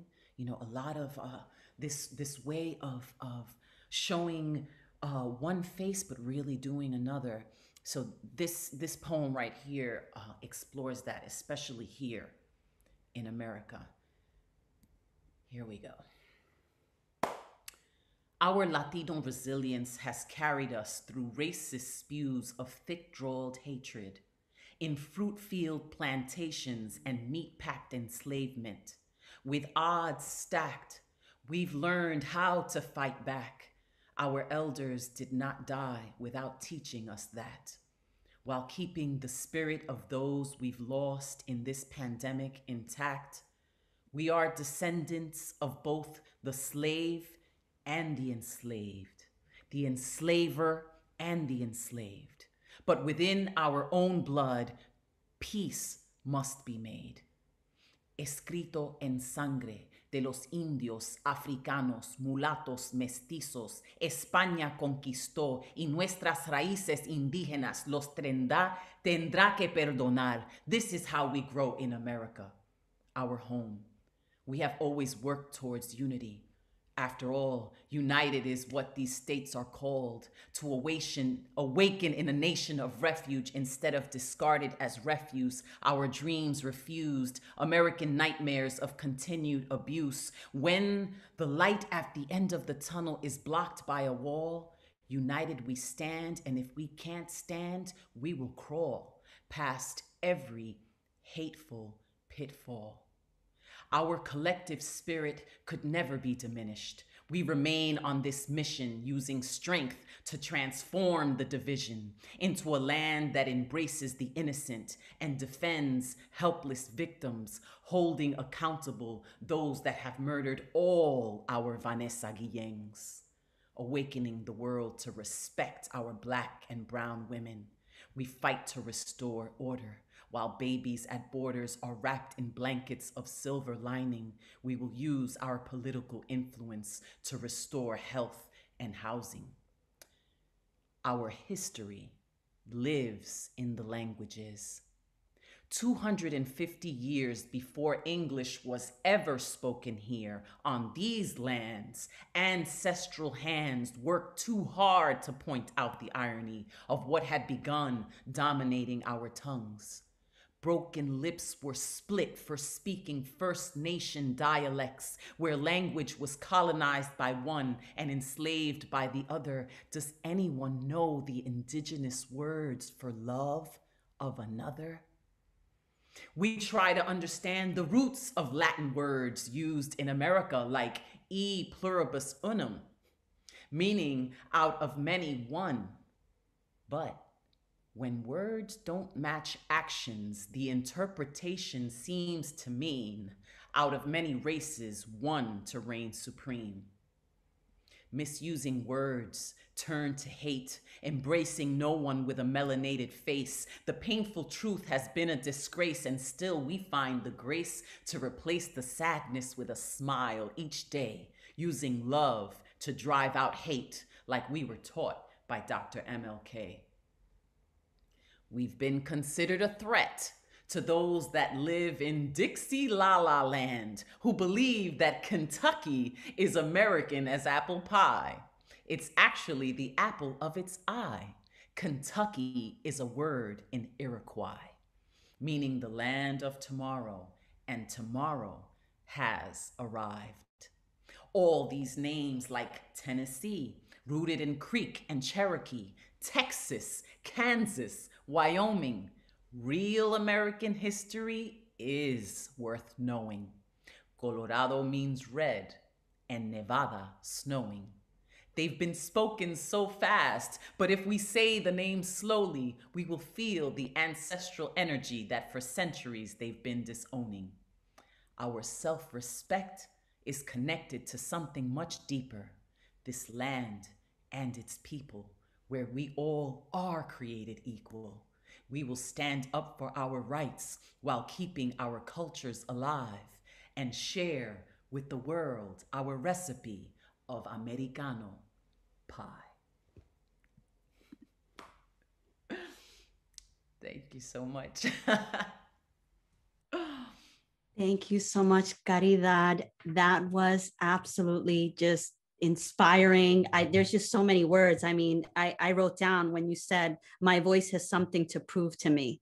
Wow. I mean, like all of us listening here, I mean, like, how are we using our voices to make such drastic announcements and not feel any barred or obligated to anyone to appease anyone? Not everyone is going to like what we have to say, but man, we have to say it and we have to own that. And I appreciate you so much, Caridad. That was like dope. I loved it. Thank you so much for this platform, for inviting me. You know, once I heard what it was that you were doing, there was no way that I couldn't be here today. It's so, so important to me. And, you know, I have so much love and faith in my heart. And I just hope that everybody feels it and that we continue to move forward, you know, progressively. And, you know, and it's true, you know, a lot of people said to be unafraid. It's hard to not be afraid, but that's where courage kicks in. You know, it's okay to be afraid, but to still move forward and do it anyway. That's courage, and that makes a difference. So thank you, Sandra. Thank you, all of you, con mucho, mucho amor para mi gente, para mis mujeres. Love you so much. Beautiful, beautiful. Thank you so very much, guys. I hope you guys are enjoying this. I mean, amazing. So much value, so much information, so much power and inspiration. And I hope like it is turning up some things inside of you to just go boldly into that night and go pursue those things and not care what anybody else has to say, because your voice has something to prove to you. So thank you so much. I want to now introduce to you our next segment, our next speaker. We will be bringing in Ilhiana Rojas. She is a leadership coach. Ilhiana is a transformational strategy coach and consultant, owner of BeLive Coaching and Consulting, and an ICF and DISC Plus certified coach. She has over 20 years experience as an executive experience and top Fortune 500 companies, leading coaching and mentoring professional teams into success. In addition to coaching, Ilhiana has also served as the Vice President of Rhode Island Hispanic Chamber of Commerce. She's the Chief Development Officer for Alpha Boston chapter and a board member of Diversity and Inclusion Professionals and advisor to Social Enterprise Greenhouse and the Center for Women and Enterprise. Welcome, Ilhiana. The stages are yours. When my mom was 15, she had this dream that she wanted to visit every country in the world. So she bought a map, and without giving it a lot of thought, she found a job in a bank to earn money to be able to make that dream happen. Now you can imagine that this wasn't common for a young Mexican woman in the 60s. So there was a lot that she needed to overcome. But nothing seemed to stop her. Several years later, she met my dad, and that didn't seem to stop her either. She told him that if he wanted to get married, he needed to join her on the dream. And he figured it out. He found a job in Sweden, and they went from living in Mexico to living in Sweden for 3 years, which made it relatively easy for them to travel around Europe. Then I was born, and my brother followed 2 years later. And that didn't seem to stop her either. She grabbed her 2 kids, 1 in each side, her husband, and continued to travel around the world. And I have to say that I'm very grateful for my mom's dream because I've visited many, many countries throughout my life because of it. Then she decided that she wanted to go to college because earlier in her life, she didn't have that opportunity. But going to all of these countries ignited her passion for international relations. So I remember going to school in the morning with my brother and then going to college with my mom in the afternoons. So my brother and I would sit down in the back of the class, just either doing our homework or reading something in silence while she was taking her classes. And recently, I actually found out that it wasn't only for college that she went, she also did her master's through that time. I only remembering just being there in the class and following her wherever she went. And coming from a family of artists and creators, she also found a passion for the arts. So she became a sculptor and a painter, and she used her knowledge in international relations to promote the arts across countries. Not only did she promote her art, and she has sculptors, and paintings all around the world, but she also promoted arts for others. She was importing and exporting different pieces and even local crafts to many countries around the world. She was always looking for ways to collaborate with others and to help them, in the arts. And believe me when I tell you that you didn't want to mess with my mom during this time, because like many moms, she carried many things in her purse, including a chisel and a hammer, because she never knew when inspiration would come. And all of this, including being an incredible housewife and a mother, which was also part of her dream. And I share this story with you today because I believe that being revolutionary and a leader is not something unique to only what seems to be a small group of extraordinary Latinas, or only for a few that have been able to break through. I believe that we all have the power to be a revolutionary. We have it in our heritage, in the story of our moms, our abuelas, our tias, who've been revolutionary in their own way, overcoming multiple challenges, breaking through ridiculous barriers for the well-being of their families and for themselves. Think about it. It's rooted in our blood and who we are. However, it seems that somewhere along the way in our lives, we seem to forget that we have this revolutionary power. In some way, it seems we even lose it. Or without knowing it, we've given it away by letting others decide for us. I went to college in Mexico to study chemical engineering, and I was one of a handful of women in a class of over 40 men. And I remember that first day of college in that 7 a.m. class on Monday. I was so excited. I was about to start this next chapter of my life. And I was sitting in the front row, and the dean of the college, who was the main person for chemical engineering, he was going to give us that first class. So I was just like so excited.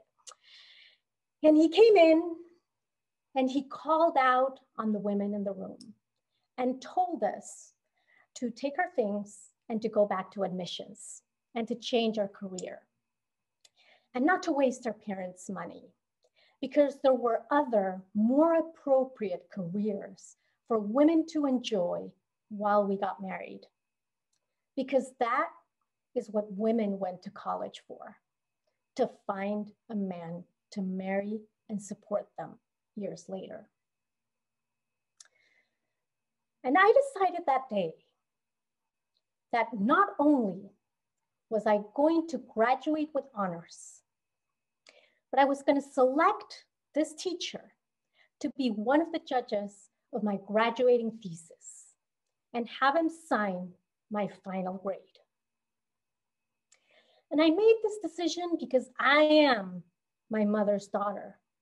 And years earlier, I had lived with her struggle, and be a pioneer, figuring out a way to graduate from college despite all of the adversity.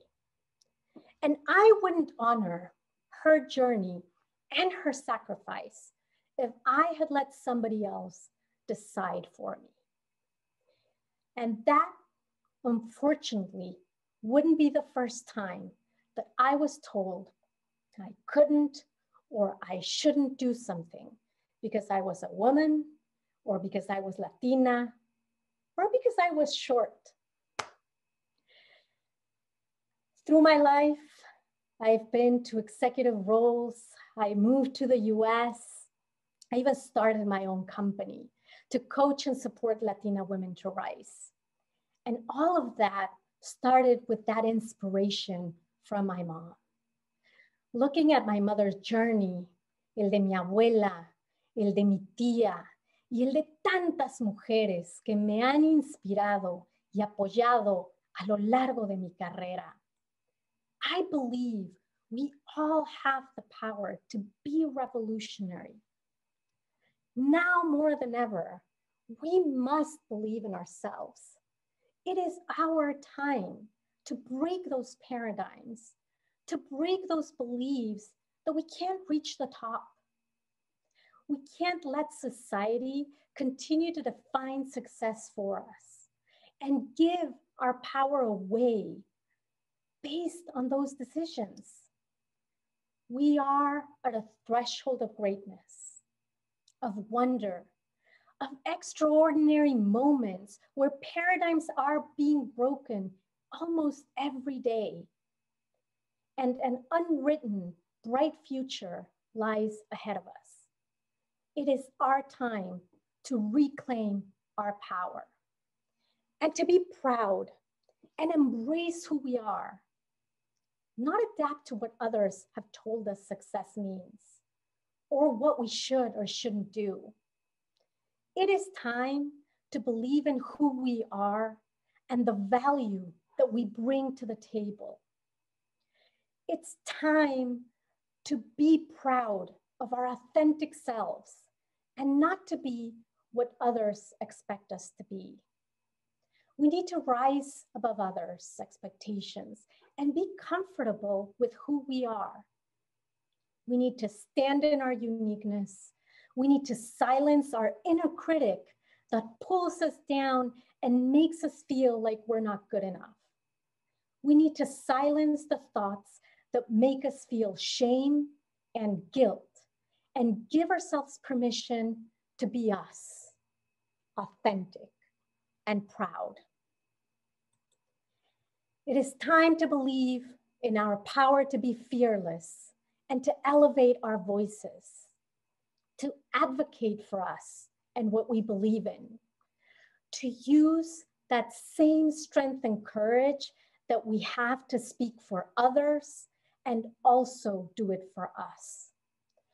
We cannot help those that we care for if we don't start by caring for ourselves first. It's time to let others know who we are, what we stand for, what we believe in, and what's important. Como dicen en mi pueblo, al que no habla, Dios no lo oye. It's time to give ourselves permission and be fearless to speak up and advocate for ourselves. Otherwise, we'll continue to be the world's best kept secret. And it's time to believe in our power to be familia. Alone, we are strong, but together, that strength multiplies. It's in our core. It's what makes us unique as a culture. Nuestra familia nos une más allá de la sangre. The power of familia breaks walls, overcomes any challenge. It connects us beyond blood, and we mustn't forget it. I believe in the power to be revolutionary Latina, honoring those women that laid the groundwork before us, where each of us together are proud of our Latinidad, are fearless to elevate our voices and come together as familia to pave the way for the younger generations, like my daughters, like your daughters, your sobrinas, your nietas, to follow. I keep hearing we don't have enough role models in leadership positions to help us break through, and that is one of the most important barriers for Latinas to reach the top. And I say we have our abuelas, our tías, nuestras madres, inclusive nuestras propias hijas, que todos los días nos demuestran que sí se puede. Today, we hear just a handful of these powerful stories, but I'm sure that each and every one of you listening has a story just as powerful to share. Being a revolutionary leader is not about how high you reach. It's about how many people you inspire, you empower, and you support every day so that they can reach the greatness they are meant to. That is what our ancestors have been done before us, and that is who we are today. We just need to believe in our power to be a revolutionary Latina. And if you're wondering, my mom has visited over 80 countries and counting, and has just renewed her passport and visa, and has started to plan her next trip for 2022. Thank you.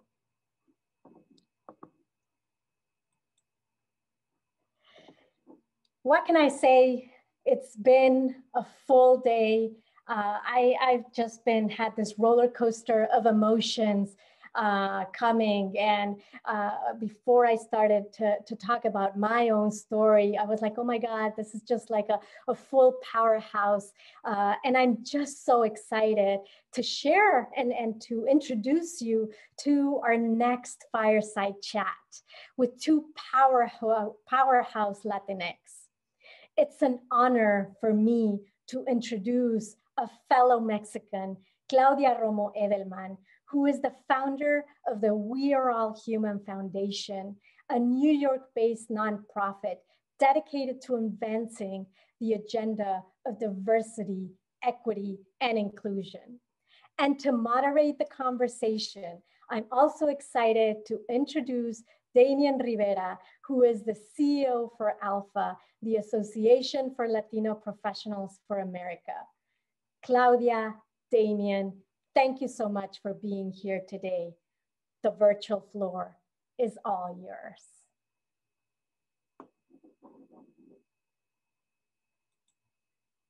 Thank you very much for that. I am so excited for this conversation. Claudia, it's so great to see you today.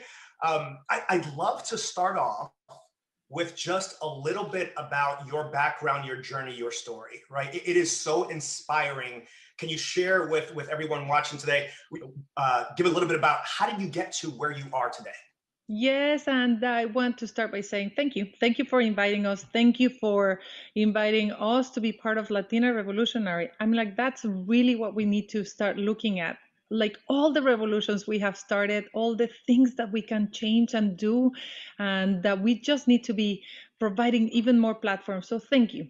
And thank you so much for allowing me to have a conversation with, I think, one of the most prominent supporters of women in the community, Damian Rivera, who has been my personal supporter since I got into this space, and I cannot tell you how much I'm grateful to you, how much I admire you, Damian, and how much I respect you as a leader, as a professional, but also as a man that cares so much for Latinas and for women. And I can testify that personally. So thank you.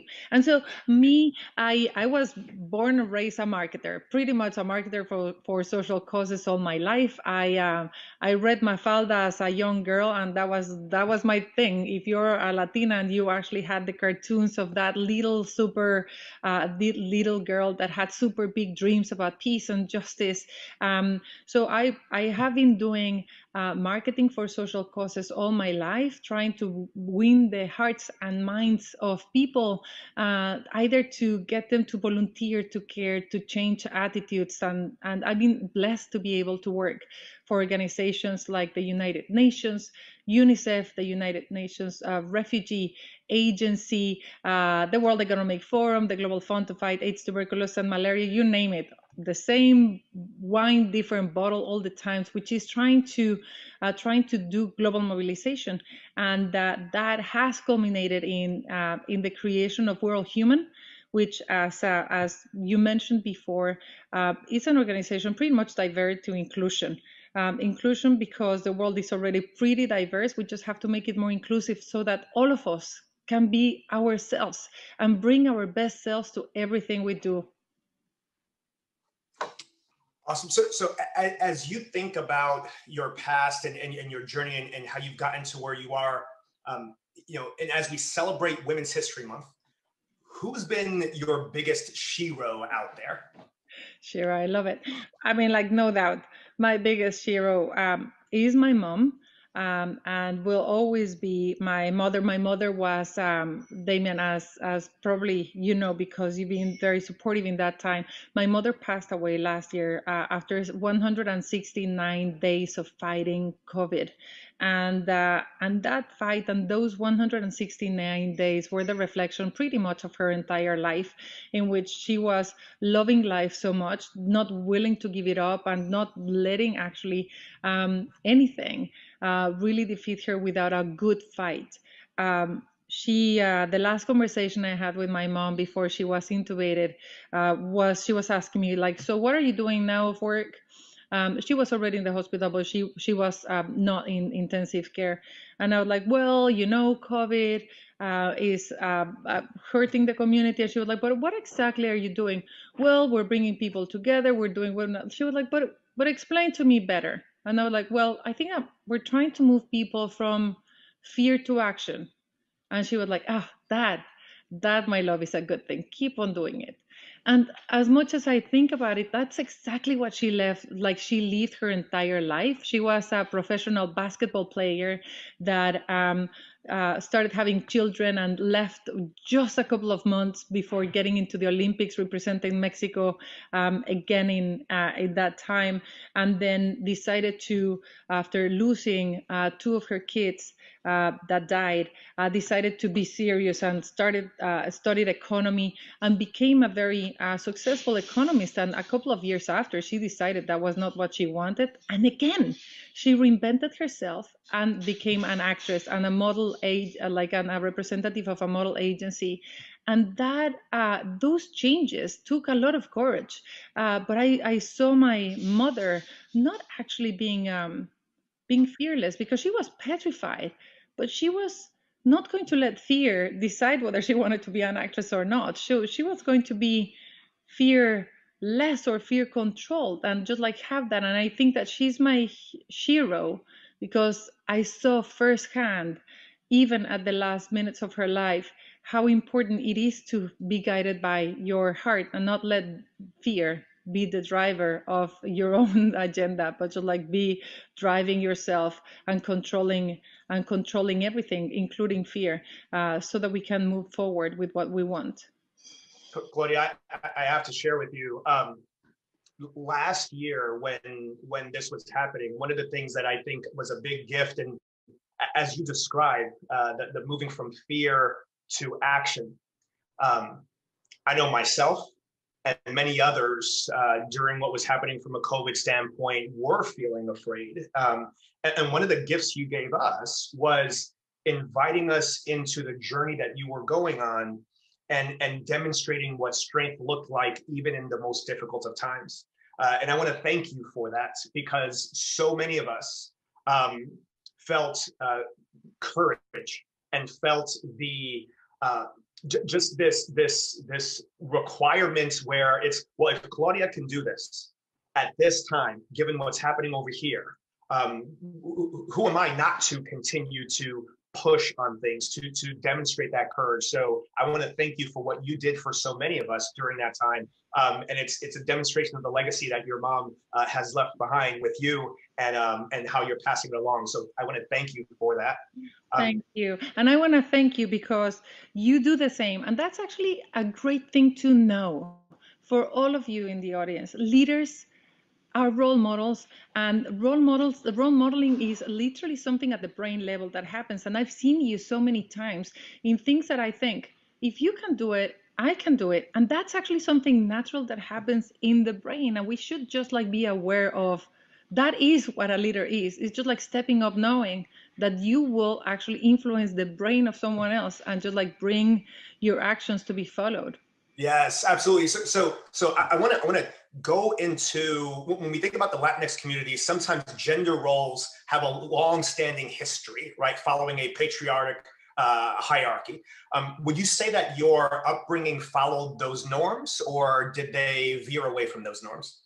No, absolutely. I mean, like I was blessed to be born in a family with a lot of strong women that were intentional and open about supporting each other. So it was like la abuelita le decía a la tía que le ayudara a la prima, so it was intentional, and it was very, very it was very orchestrated, a network that was very orchestrated, because it was a large family. I think that helped me to understand the power of networks and the power of actually just like having a network to what does it feel to have a safety net where you can rely, and if you're bouncing back a little bit too much, there's going to be a net that actually holds you. But at the same time, you know, like I remember this story, Damian, of my father being a civil engineer that drove me to see his creations, highways all across in Mexico, from Mexico to Acapulco, Mexico, Cancun. And he always told me that I was a great co-pilot, because there was no GPS and those paper maps that I had to fold and do to the right, to the left, and so on. I was very skillful at that. And so he always told me that I was a great co-pilot. And in my next trip, I'll take you because you're a great co-pilot.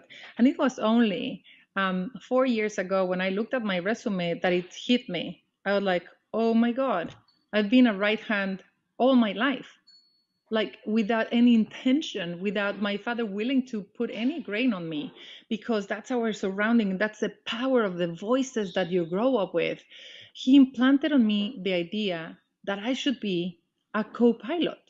And I never dared to challenge that notion and be a pilot.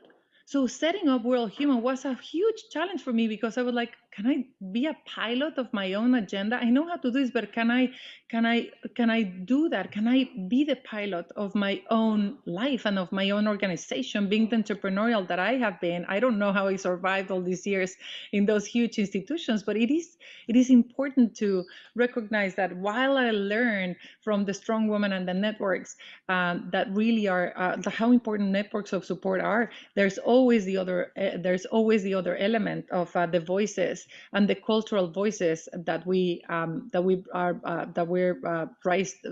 brought up with.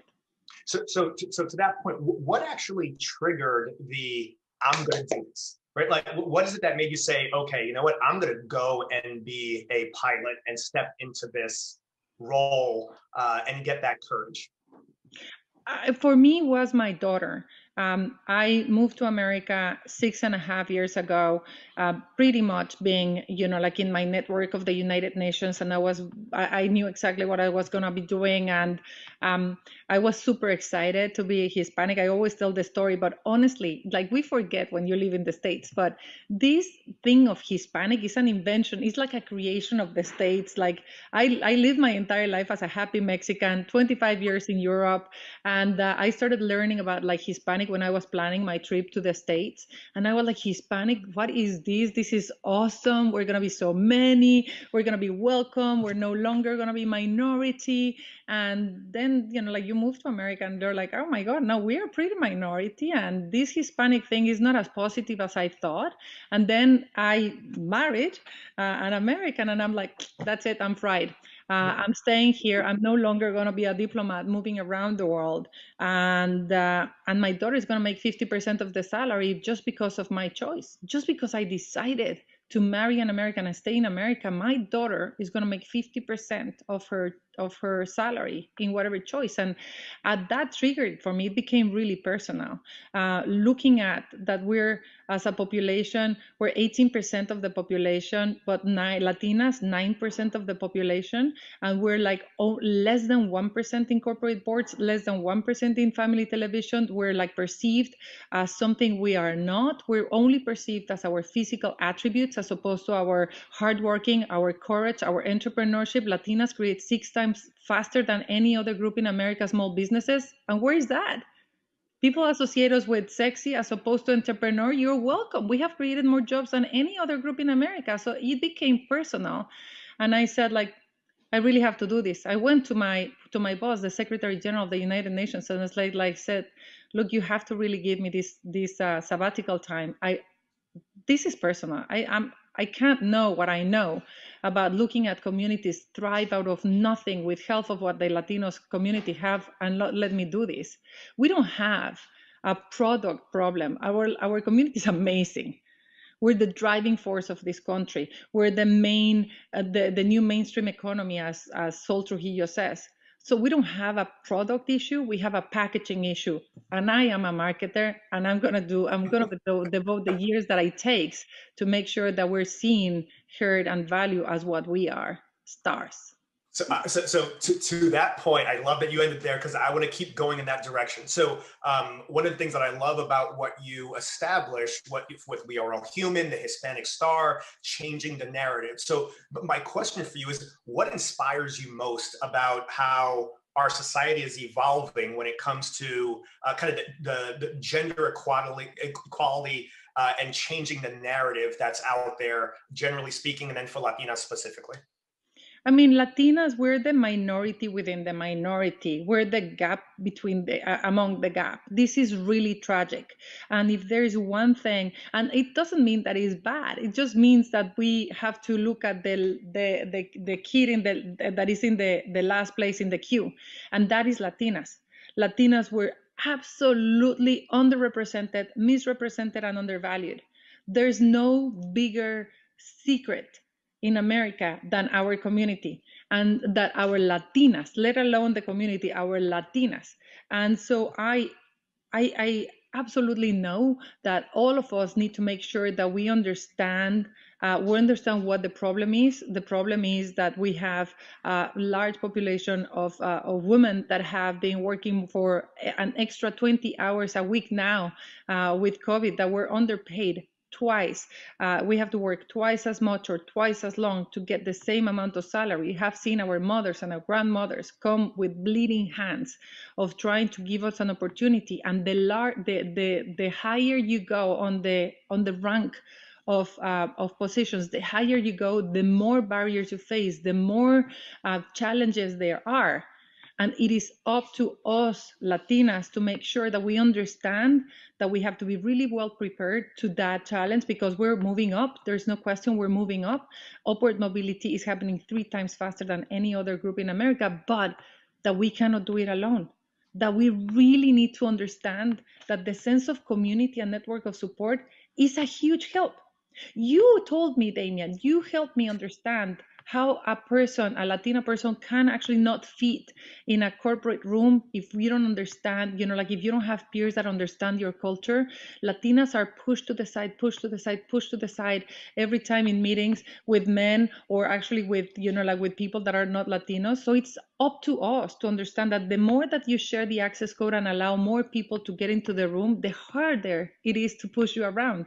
You need 2 women to feel comfortable to speaking in a conference, like in a meeting room. You need 3 Latinos. You probably need the same amount of Latinas. So let's open up, let's hold each other, and let's elevate each other. We're Hispanic stars are rising, but we need to create the platforms to tell the stories of each other, to support each other, to mentor each other, to pass the mic to each other, to give shout outs to each other. And what is exciting is I think that the Hispanic star as a symbol to unify us all can be a great framework of action. Think of the rainbow of the LGBTQ. That could be something that can be used by every Latina to say, like, I'm a star, you're a star. Let's see each other in the sky. The sky belongs to us. Let's go. Yeah, I love that. So you talked about the need to have kind of the allies, mentors, friends there. So my question for you is, you are an ally to so many. You are a mentor. You are a sponsor of women. What has been your biggest challenge and your biggest successes in your efforts to support and empower women? I think that the biggest challenge that I've seen, and that applies to me as well, as a community, the biggest challenge is that we're blind and we're fragmented. We're blind because we don't know of our own power. So we don't know that we're so many, 60 million, 18% of the population, that 12% of the paycheck of every single person in America comes from us. We don't know how young we are. We don't know that there's no way a politician can win an election without you, that a company can hire without you, that a company can sell without you. We don't know those things. And so we have the syndrome of the fat child that grows to be a super hot teenager and nevertheless doesn't want to go out because she still feels that she's like that tiny round person that feels insecure. We have not come out to our power. We have to drink the Kool-Aid, and it's hard. Actually, it's really challenging to get people to drink the Kool-Aid and to make sure that we share the Kool-Aid so that all of us can see it. And the other one is the fragmentation. Mexicans don't talk to Venezuelans, don't talk to Colombians. And that fragmentation really is an Achilles heel, not only because it's the community thing to do or the solidarity, sisterhood thing to do, is self-interest. If we have an agenda where we support each other, it's going to be harder to push us aside. If we have a shared agenda where we're actually mentoring each other, pushing each other, is going to be so much easier for us to be able to advance and to promote each other. That's how communities historically work. That's how they worked in Africa. That's how Korea came out of nothing, by community, by supporting each other. And I think that those are the biggest challenges that we have to overcome together. And those are easy. You see, it's not structural thing. It's instead of pushing each other, help each other. Instead of not knowing how powerful we are, let's talk about how powerful we are. And then let's keep on going. Like the rest is natural. We're learners, we're hard workers, we are achievers, we're optimists. So the rest is part of our DNA. So I wouldn't worry too much. On the personal side, Damian, I have to tell you, it's very challenging this time. Mental health is affecting all of us, particularly young people and Latinas, because of the work overload and the entire sense of disconnection. And because we're binary, we don't listen to our body too much. So it's almost like we're on and all of a sudden we collapse and we're born out. And we have to have a switch, like we have to have dimmers in between so that we can check in with ourselves, like, hello, hello, is Claudia okay? Okay, let's move on. Hello, hello, are we okay? Okay, let's move on. So that we don't end up not being able to recover ourselves when we have the time to do it. Yeah. So phenomenal word. Thank you for, and also even just saying what you just said there from a mental health perspective, right? I think you just gave a lot of people permission to be okay with some of the challenges that we're feeling right now. I know for myself also, it's a lot from a mental health standpoint. Want to shift gears a little bit and talk about, right? So how can men be better allies? Right, especially men that are in positions of authority. How can they become better allies for women and promote gender equality and parity?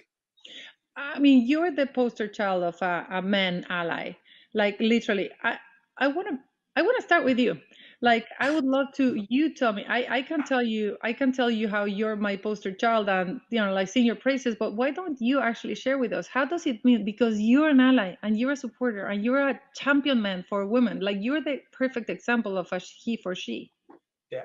I appreciate that a lot. I'll say for me, it's starting with doing the right. What's the right thing to do? I always try to go forward with the mindset of what's the right thing to do.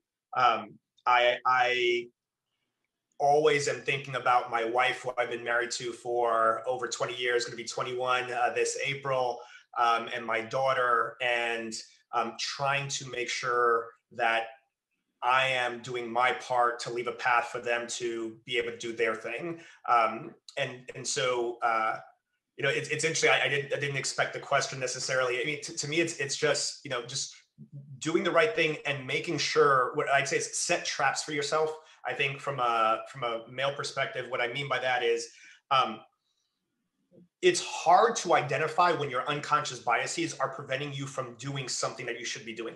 It's unconscious, right? So taking aside the things of conscious biases that some people may have, for that part, I'd say educate yourself, make sure that you are removing those things. For those unconscious pieces, make sure you're setting traps for yourself that position you to be able to do a checkpoint to see, right? So for example, if you are identifying people to be able to speak at a panel, I have a checklist for myself. There are certain things that I'm looking for. Do we have gender equality on there?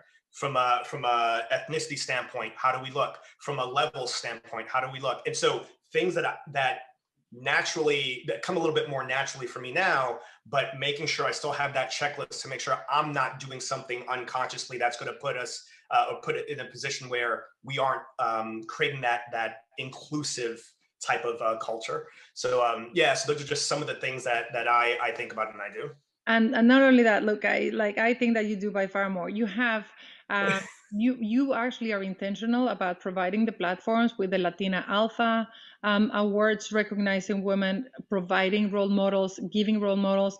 You are part of my personal board of directors here, the person that gives time and says things honestly about, like, hey, watch out here, watch out there, and the honesty and the courage to be able to guide a strong Latina. It takes a lot, and I appreciate that. And I really wish that all men and all women can understand the power of having your own personal board, the people that you can count on, that are sound and wise, that want to give you the half an hour twice a year to be able to check in with you and say, like, I've seen this and this, just watch out. And also, Damian, like you're surrounded by strong women, and that actually speaks so much about your leadership style. And I would say that men and allies can do a couple of things. The first one is, if you don't have someone that you sponsor as a career sponsor, not only mentor, like men, get engaged and sponsor a woman. Like, that means really go and advocate and look at career opportunities, find and mobilize your network for someone. I would say that men have a huge role in seeing us as stars, as Hispanic stars, recognizing that we belong out there. So help us dream big, help us position ourselves as shine and help actually shine a light in us, because we don't bark, we don't bite, we don't speak for ourselves so easily. So you have a role in doing that. And the other thing, and I wanted to share this with you, Damian. I spoke to you some months ago when this was going to happen, is trusting women and take leap of faith.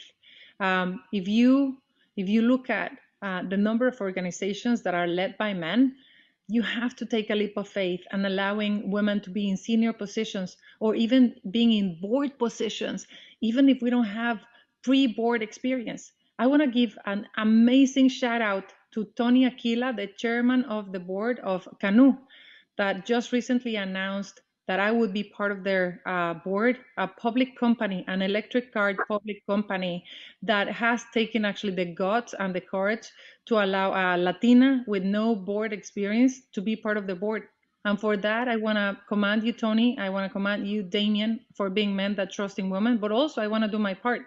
So today I want to launch with you here the Latinas in Board Challenge, where I will be donating 10% of my board compensation to help organizations that are helping Latinas get into board, to support them. And with that, a symbol that we're going to be opening the door for each other, that we're not, it's not only the money, is when you put the money, you put the energy to share insights and best practices, and that we will actually make sure that we advocate for more Latinas in boards by giving this symbolic 10% of the income, and looking at how that is important. You know, Bill Gates has done it, the giving pledge, and just like saying, like, everyone that can pledge should pledge. And if you men or women are in a board position, just like share and open up for Latinas. We're the least represented in board. So here goes for the men that actually trust and take leap of faith for us women, particularly Latinas. You count on our loyalty back. Oh, I love that. Congratulations, and thank you for launching that here. That is amazing. So I want to end us off with a little bit of fun questions, right? So quick fun questions. What do you consider your superpower? I think that right now there's a campaign running in New York saying that powerfully human. But I really think that my superpower, I'm very human and I believe in humanity, but I really think that my superpower is being loud. Being able to not shut up and call it again and again and again, to raise attention and raise awareness and bring attention to things that people probably have not seen that should see. I'll throw them that I've personally seen from you that I think is a superpower is you get people to act, right? Like that's not necessarily easy. Like I've seen you many a times at events and when people talk about what we're going to do, it's like, okay, so what are the first 3 things we're going to do that? So like you get people to act, which I think is awesome. So I throw that in there too as a kind of a side superpower that you have. Last question. Do you have any daily practices which help you stay in a positive mindset? I am all about I'm all about daily and practices. I'm anal, compulsive, obsessive, and neurotic. So I love to-dos and I love quotas and I love being able to do that. So I do have a daily routine that starts, that starts with breaking out my week into how many times I want. Having a daily routine to start with is the most important thing for me. Making sure that I wake up more or less at the same time, that I do more or less the same thing. So I exercise, I take a shower, I put on makeup, I dress up, even if I'm not going to leave my home, because I just have to have that routine of being able to distinguish day and night. Have breakfast with my children. I try to stay positive as part of my routine, like whether there's a chance of like having the glass full or empty, I go for the glass full as much as I can. And then I really have a sense of making sure that I see nature. So my daily routine starts with having a plan, having a routine at the beginning, exercising as much as I can, being healthy, being positive, and then checking with nature so that I can have that checking with me. Like, am I okay? Like, am I still okay? Am I doing too much? Am I doing less? So what about you? What's your daily routine? I do want to know. So I will say this first. So your Instagram, you do a great job of kind of bringing people into the world. Okay, what's your Instagram account real quick, just for if anybody wants to follow you? Claudia Romo Edelman. So I would say follow her. It's really awesome. The way that you even have some of your exercise stuff on there kind of gets people motivated. Your daughter had a volleyball game this weekend. I don't know how you do all that you do, but you somehow are able to do it. I'll say for myself, the routine, very similar. It's interesting. I have to get dressed. I have to make sure that even if I'm not, and I know it sounds weird, but in this environment where it's not a lot of going out, I have to go through a certain process of separating the day from the night type of thing, working out each day, although I haven't been doing it as good enough as I need to. But what I recently did was signed up for a triathlon in March, next March. So getting a year ahead of it so I can get myself worked out, and then making sure that I read every day. I'll say this for the mindset part and the exercise piece for me. When I run or do exercise, that is when I get my best thinking done. So I feel I have to do it in order to stay fit more even mentally than even physically. So those are some pieces that are in my routine. The reading a book and making sure I'm getting some type of exercise. We are going to close out. So I will leave you the last word, anything that you would want to say in closing out to the folks that are watching today. First, I want to say thank you, Damian. Thank you for being my friend and a role model and a mentor for so many, and for being a champion for women. Thank you for the organizers. I would say my message to everybody is we're Hispanic stars. We're nothing but stars, and we're rising and we're shining all along. What we need to do is recognize where our place is, which is like we're positive contributors to society. We just have a cloud in front of us that we have to remove together. And that there's a special place in heaven for women to support each other. So let's hold hands and make sure that we break the barriers that we have in front of us by having an intentional network of support. Help women is helping yourself, and helping Hispanics is helping America. So let's get shining. Thank you very much, Claudia. You were amazing as always. And we're going to close out. Thank you, everybody, for watching. Enjoy the rest of the program. Wow, wow, wow. What a powerful fireside. Thank you so much, Claudia. Thank you so much, Damian. Your energy is like infectious. And I'm so excited to hear you're doing a triathlon next March. That might kind of get some of us going to make sure we're doing some of those things. All right, guys, we are getting close to time. We still have 2 more speakers left before we go ahead and do that. I want to make sure that we give away some more prizes. All right, so we are going to give our round 3 of prizes. All righty, let's see. All right, so our first prize is going to get, or this next prize is going to get a 2-hour executive coaching session with Cynthia and Ruiz. A $700 value. And you're also going to get a book, Yo También, Stories of Healing and Hope, in Spanish. So, all right, let's find the winner for this. Is going to be Yaris Hidalgo. If you are with us, let us know in the chat, but we're going to send you over an email. Congratulations, 2-hour executive coaching and a book. That is a power win. All right, our next prize winner is also going to get a 60-minute personal brand coaching with Ilhiana. By the way, thank you so much, Ilhiana, for a wonderful and inspiring share. Truly, truly motivating and inspiring. So we will be doing a 60-minute personal brand coaching session with Ilhiana and a book, her book, On Your Path to Extraordinary with Ilhiana Rojas. All right, and the winner of that segment or that prize is Fernanda Lopez. Fernanda, if you are listening right now, let us know in the chat. Guys, we still have 1 grand prize left to hand out after our last 2 speakers. So I am so excited to introduce to you our next speaker, we'll keep getting the ball rolling. Again, you could still enter to win via that QR code for that last prize. So our next speaker is Cynthia M. Ruiz. She is a leadership expert, a professor, an executive coach, and a best-selling author, an inspirational speaker, receiving over 50 accolades and awards for her leadership and service to the community. She currently serves as commission president for Lacer's Los Angeles City Employee Retirement System, overseeing a multi-billion-dollar pension portfolio.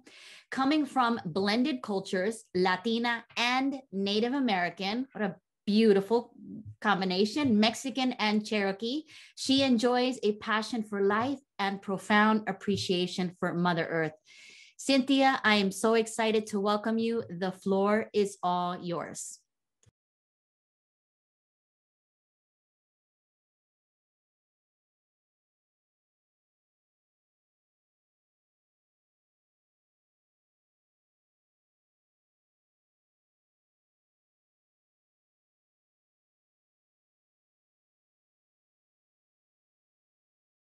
Cynthia, I do believe you're still on mute. Could you unmute yourself? Thank you so much for that. And sorry about that. So I am just so excited because this has been an amazing summit. And I am asking you to be revolutionary. And I'm here to say it's our time to take a seat at the table. So the first question comes up is, why do we need to take a seat at the table? Well, it's our time to take a seat at the table. In the United States, Latinas represent just under 30 million Latinas here. And what I have to say about Latinas is Latinas, we know how to get things done. A good example of this is this summit. So Sandra last year reached out to me, and our host committee, which is only 4 people, all Latinas, we put this summit together with 0 budget. So Latinas know how to make stuff happen. Now, white women have been making progress with the Lean In movement. We all know the Lean In movement is Sheryl Sandberg, the CEO from Facebook. But as Latinas, we have a long way to go. Yes, we've heard from amazing Latinas today that are making it happen, but we still have a long way to go. So it's up to each and every one of us to take our seat at the table. But you have to prepare yourself and you have to go after it, because nobody is going to give you a seat. You need to go get it. And this is a recurring theme that we've heard today. We all need to support each other. So what am I talking about when I'm saying a seat at the table? Where there's seats at all different levels. And I understand that it doesn't matter where you live, or it doesn't matter at what point you are in your career. Think about taking a seat. Now, for example, I live in Los Angeles. There's local seats. There's boards and commissions. In the city of LA, we have 312 commissioners. These are political appointments, and our mayor, Mayor Garcetti, has appointed 56% of these commissioners are women. So there's many opportunities. There's also opportunities at the state level, both commissions and boards, and those are political appointed positions. There's also federal commissions and boards, and I'll talk about that in a minute. But there's also C-suite. Now, what do we mean by C-suite? Well, C-suite is anything that has a C in front of their name. The CEO, the CFO, the COO. You know, it's time for Latinas to be in these positions. Also, there's seats at the board of directors of corporations. I got so excited when Claudia said earlier how she just got a board seat and she was going to donate 10% of her salary from the board seat to help other women. So there's organizations out there, the Latino Corporate Directors Association, that is helping Latinos and Latinas get on these board of director seats. There's also seats on nonprofit boards. Nonprofit boards are the organizations that support our community. So there's a lot of different levels of seats. Now, to get a seat at the table, whatever seat you're looking at, it's really about making a long-term commitment to yourself, because these things don't happen overnight. And you have to take into consideration your individual circumstances.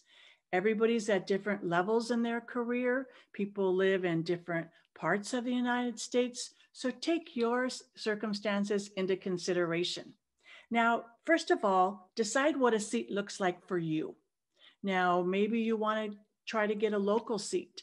You saw Alexandria earlier, who actually got elected to the school board. So find out what your seat looks like. For me personally, I'm in the process of going after a corporate board seat, and I am convinced that by the end of this year, I will have one. Then you got to make a plan, because this stuff takes work. Make a plan, do the work, and develop a network strategy, a networking strategy.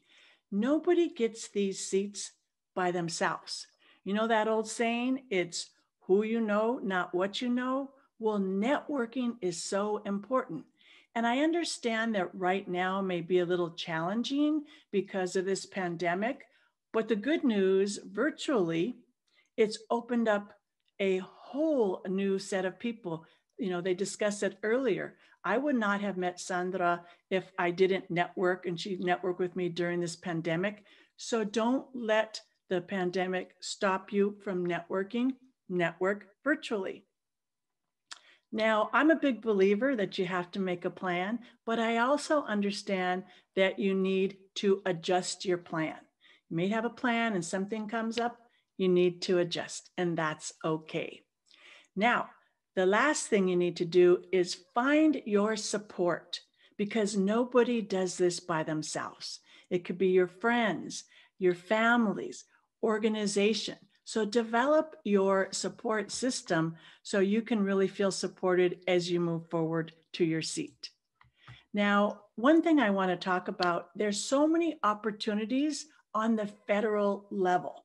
Now, the Coalition for Women's Appointments, which I happen to be the national co-chair of this organization, I was actually recommended to be on this coalition by Emiliana, the one that we heard speak earlier, our keynote.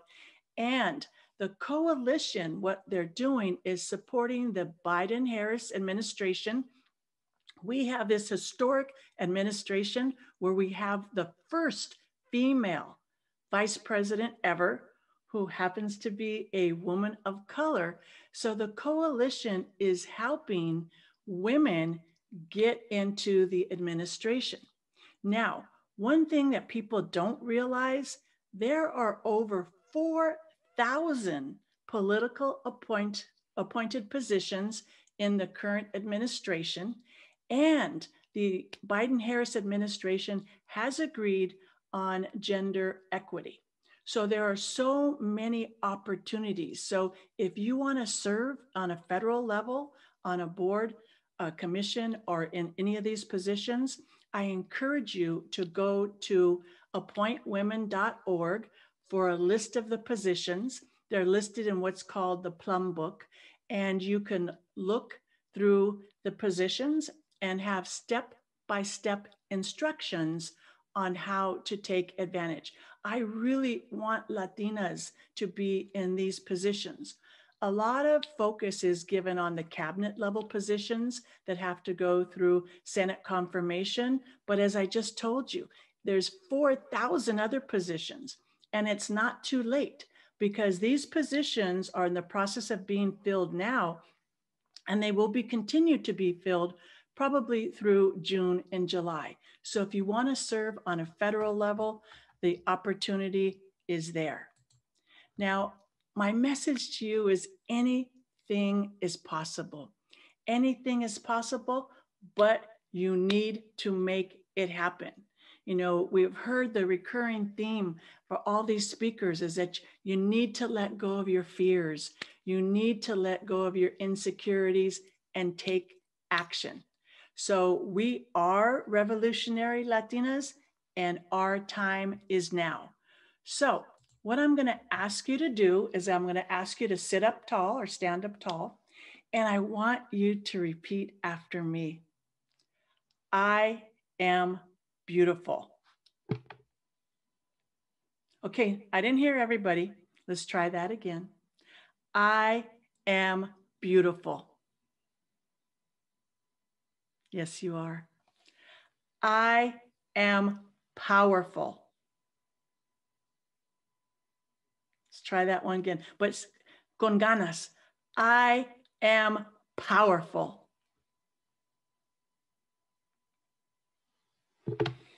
I am ready.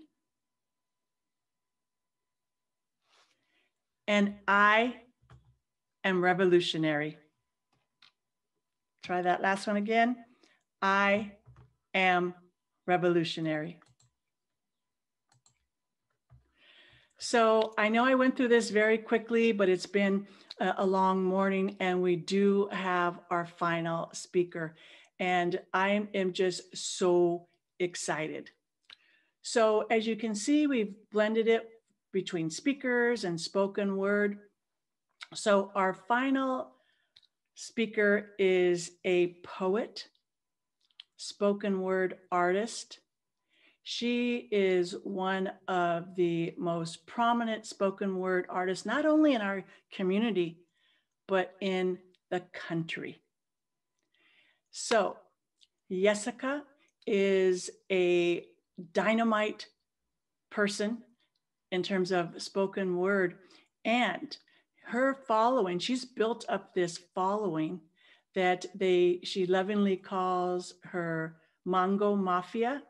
So I have to admit, I'm one of her Mango Mafia.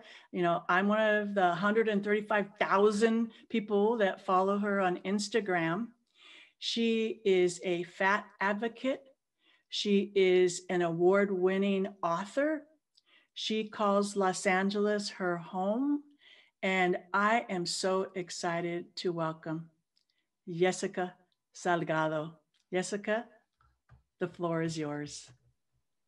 Thank you so much, Cynthia. Such a beautiful introduction. Thank you so much for that. And hello, revolutionary mujeres. It is such a beautiful day to be able to gather and celebrate and empower each other. I've been listening. I was able to listen to Cynthia and the speaker before her, and I'm really glad that I was able to catch what I did. And something really caught my attention, and it was about like letting go of fear, right? And pushing forward. And I want to invite you to not to yes. And courage isn't the absence of fear. It's doing things in spite of it, right? And in my own career as a poet, many things make me afraid. I've built a life for myself out of telling my most intimate feelings and thoughts and stories about my life with people in a very, very public way, whether it's on social media or on stages like this. And it's terrifying whenever I think of it, right? Or sometimes some poems are really, really frightening, but I lean into them. I lean into the fear that keeps us from doing things like that. And I say, okay, fear, I see you, I feel you, but there's something beyond you that is so much more rewarding than you, right? You're just here to make sure that I keep myself safe and that everything's good so that I'm safe in this moment. And if I take this leap into my career, if I take this leap into my dreams, if I take this leap into the things that I want in my core, it's still going to pay off. And the fear will still be there and it's always going to show up. And it's actually a good thing because it reminds us that we're still growing and evolving as people, as humans, and there's still so much more to want and accomplish in this world.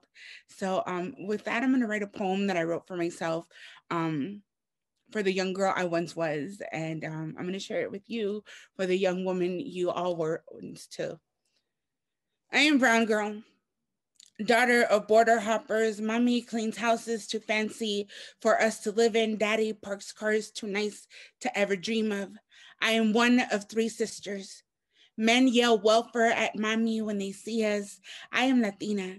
I like reading. I like writing. This is funny to other Latinos because time is meant for more important things like cooking or cleaning or helping mommy because she works hard for us.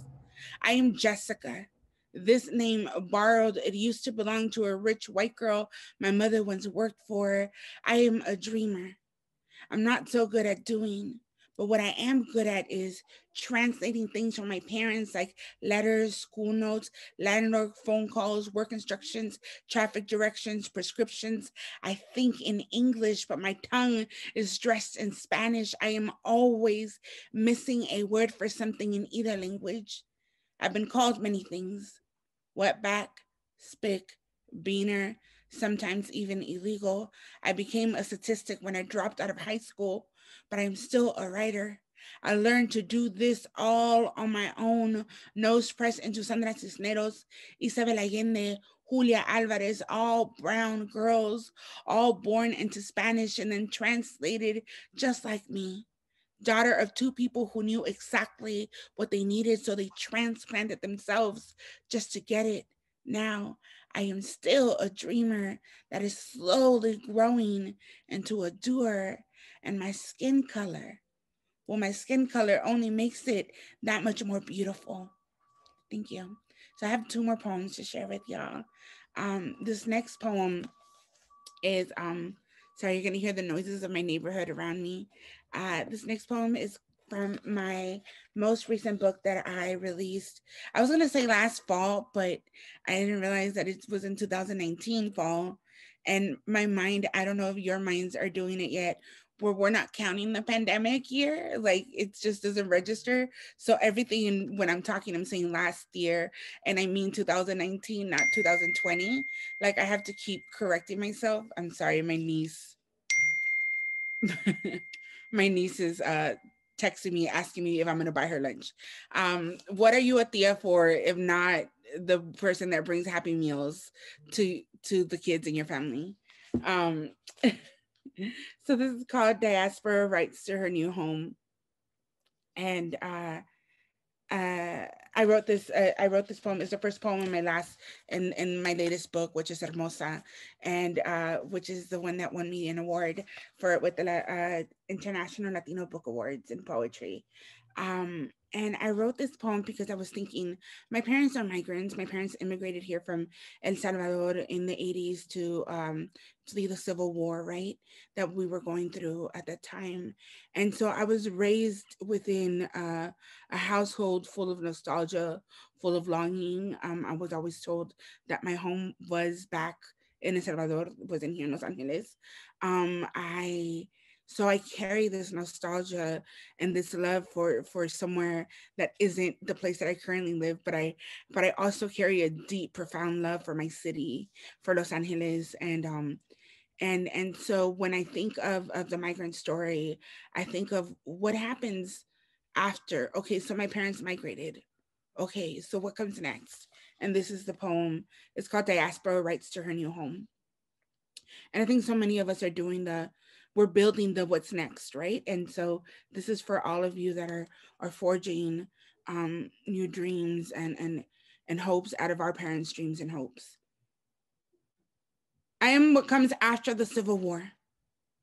After the dismembered corpses, the burnt sugarcane fields, the mango tree strung with a single hanging body, the man with his tongue in his pocket, the soldiers and the guerrilla, the exodus of my grandmother's children.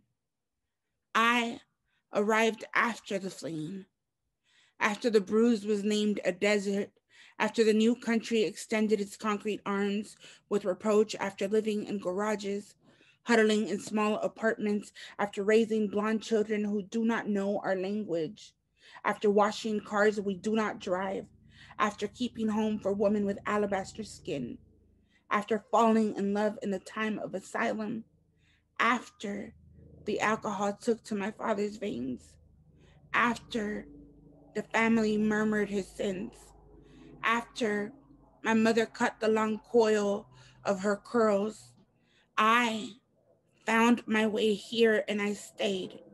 A fist of a girl with eyes big as a wailing mouth. I was born with a pen under my tongue. I know and own all words ever spoken. I am the dream and the nightmare, the burning bush, Moses, David, Goliath, Mary Magdalene, the Holy Virgin, God himself, dead and resurrected. I am not the survival. I came after. I am the victory, a boastful flag. I am not a promise. I am a threat. I am what take and does not give back. I am a new history, a forked tongue, a priestess, church and communion, a woman with her own legacy. Take this, my story, eat it, and remember me. Thank you. And I'm gonna share my last piece with y'all. Thank you so much for having me. It's really empowering to be around so many powerful women. It's Women's History Month is my favorite month. I genuinely think that if you let women take over the world, it would be a much better place.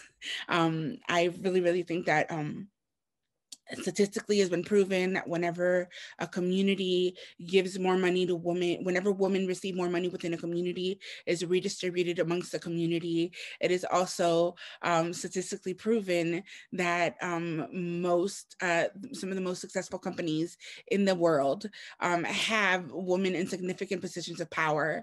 And I just really genuinely think that it is in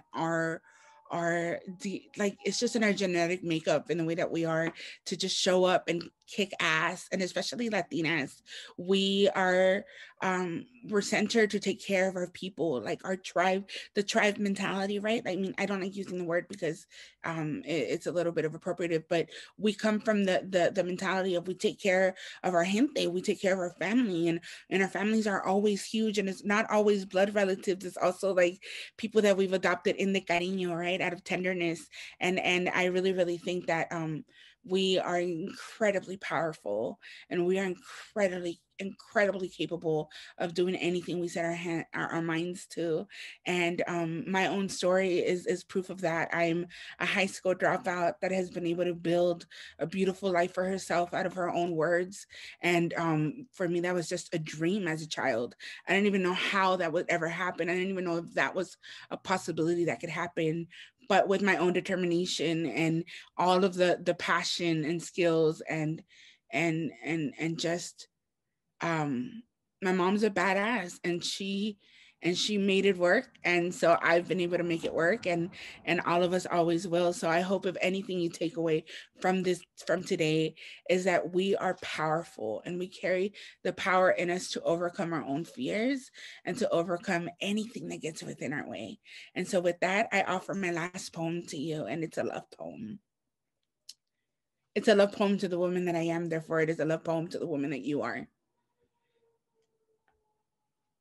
All of my poems are about love. All of my poems are about some boy. All of my poems are about my fat.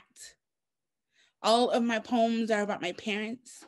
All of my poems are about my Spanish, my Los Angeles, my English, my pre-gentrification Silver Lake, my Echo Park. Oh, my Echo Park today. My Echo Park before the food trucks and yoga parties. My belly swinging by the vegan restaurants, my double chin laughing in overpriced coffee shops, my minimum wage paycheck, my staying too long in too many places, my poor taste in men, my online dating, my bad dates, my hope, my ex-boyfriends and their girlfriends who live next door, drama, my niece and her laughter, my niece and all of her question, my niece and her little hands pressed against my face, my niece and her hands wet with the tears on my face, my depression, my secret sadness, my ocean always asking for my body, my anxiety whispering my name at the nape of my neck, my hands and how they listened and slammed against my body, and how no one ever saw the bruises because no one ever saw my body. All of my poems are about my brown girl body, my everyone has an opinion about this body, my I have to fight to love it every day body, my big, fat, beautiful body, my red lipstick smile, my curly Salvadoran hair, my mommy's hair, and my hair, oh my mommy, my papi, my drunk and angry papi, my papi yelling out my name in the middle of the night, my papi and his belt against my skin, my papi's belt and how it whistled in the air before finding my skin, my long nights counting his snores, my grieving him 10 years before he died, my watching him die, my exhale when he died, my life after he died, my good life after he died, my grief, my heart, my love.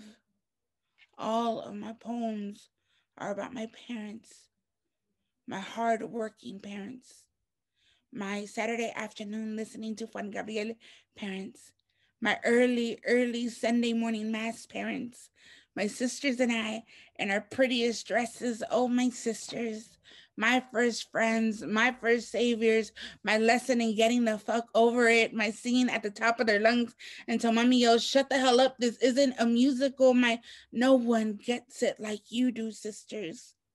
You see, all of my poems are about love, the times that it came in floods, the years that I forgot what it was. All of my poems are collection plates. I fill and fill and fill and fill and fill, and I have yet to come up empty, and I don't think I ever will. Thank God for my poems, for how they always find me, for this heart that believes them, and these hands that always receive them. Thank you so much. Remember, you are powerful, and your biggest strength and your biggest power is your tenderness, your capability to love so immensely that you could accomplish any dreams that you set for yourself because your heart is so full of passion and love that there is nothing that could stand in its way. Again, thank you for having me. This has been an honor, and I hope you continue to having a fabulous Women's History Month, year, and forever. Goodbye. Adios. Wow. Thank you so much, Yesika. That was, wow, like goosebumps. I don't know. I feel every feel. Absolutely stunning. Thank you so much for that. Wow, guys, what a day we've had. I am just, I don't know, would love to hear. Yes, I love some of your comments. Would love to hear how you guys have felt throughout all of these wonderful conversations. Truly inspiring, Yesika. What a blessing. Wow, guys. I would like to, we still have one grand prize left. Would love to welcome, can you put us all on screen by any chance, Laura, so we can all be together? That would be great. Because we have our last prize, guys.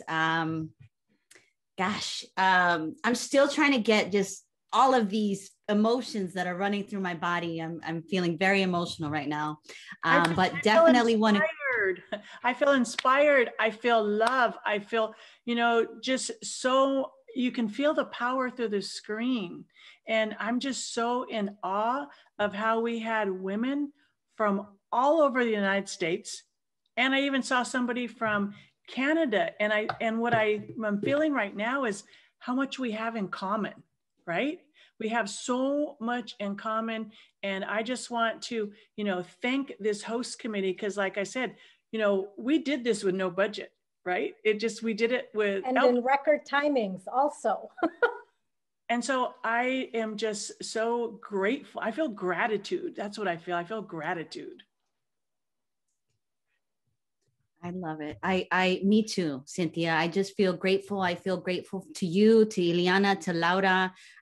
This is the power of what we can do when you unite with other Latinas. Many of you that are listening to this and watching this right now have dreamed of, and I've seen comments, you want to inspire Latinas and make sure we're making a movement for Latinas and make sure that we're having a place, that we're carving out paths, that we're creating something meaningful and leaving a legacy behind us.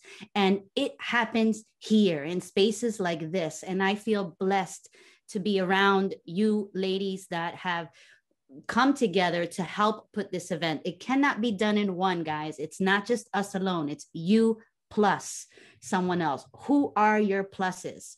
So again, I would love to invite you all to join us at United Latinas. And I see many of you are joining us on Slack. So we have our final prize. I know and everybody's been waiting. Really quickly, yes, I did get a text message from Emiliana. She said, thank you so much. And she is going to be joining United Latinas because she was so inspired. Oh, wonderful. That's so wonderful. It's so exciting. Gosh, let's take a deep breath, guys. This has been just a revolutionary day. You know, I hope this gives everybody the gusto to say, okay, we have the tools, we have the right. Now we have to go take action into doing these things. So we have the power. Feel blessed. I'm sorry, I didn't. We have the power. We have the power. We have the power. All right. So our final prize, it is a membership to United Latinas.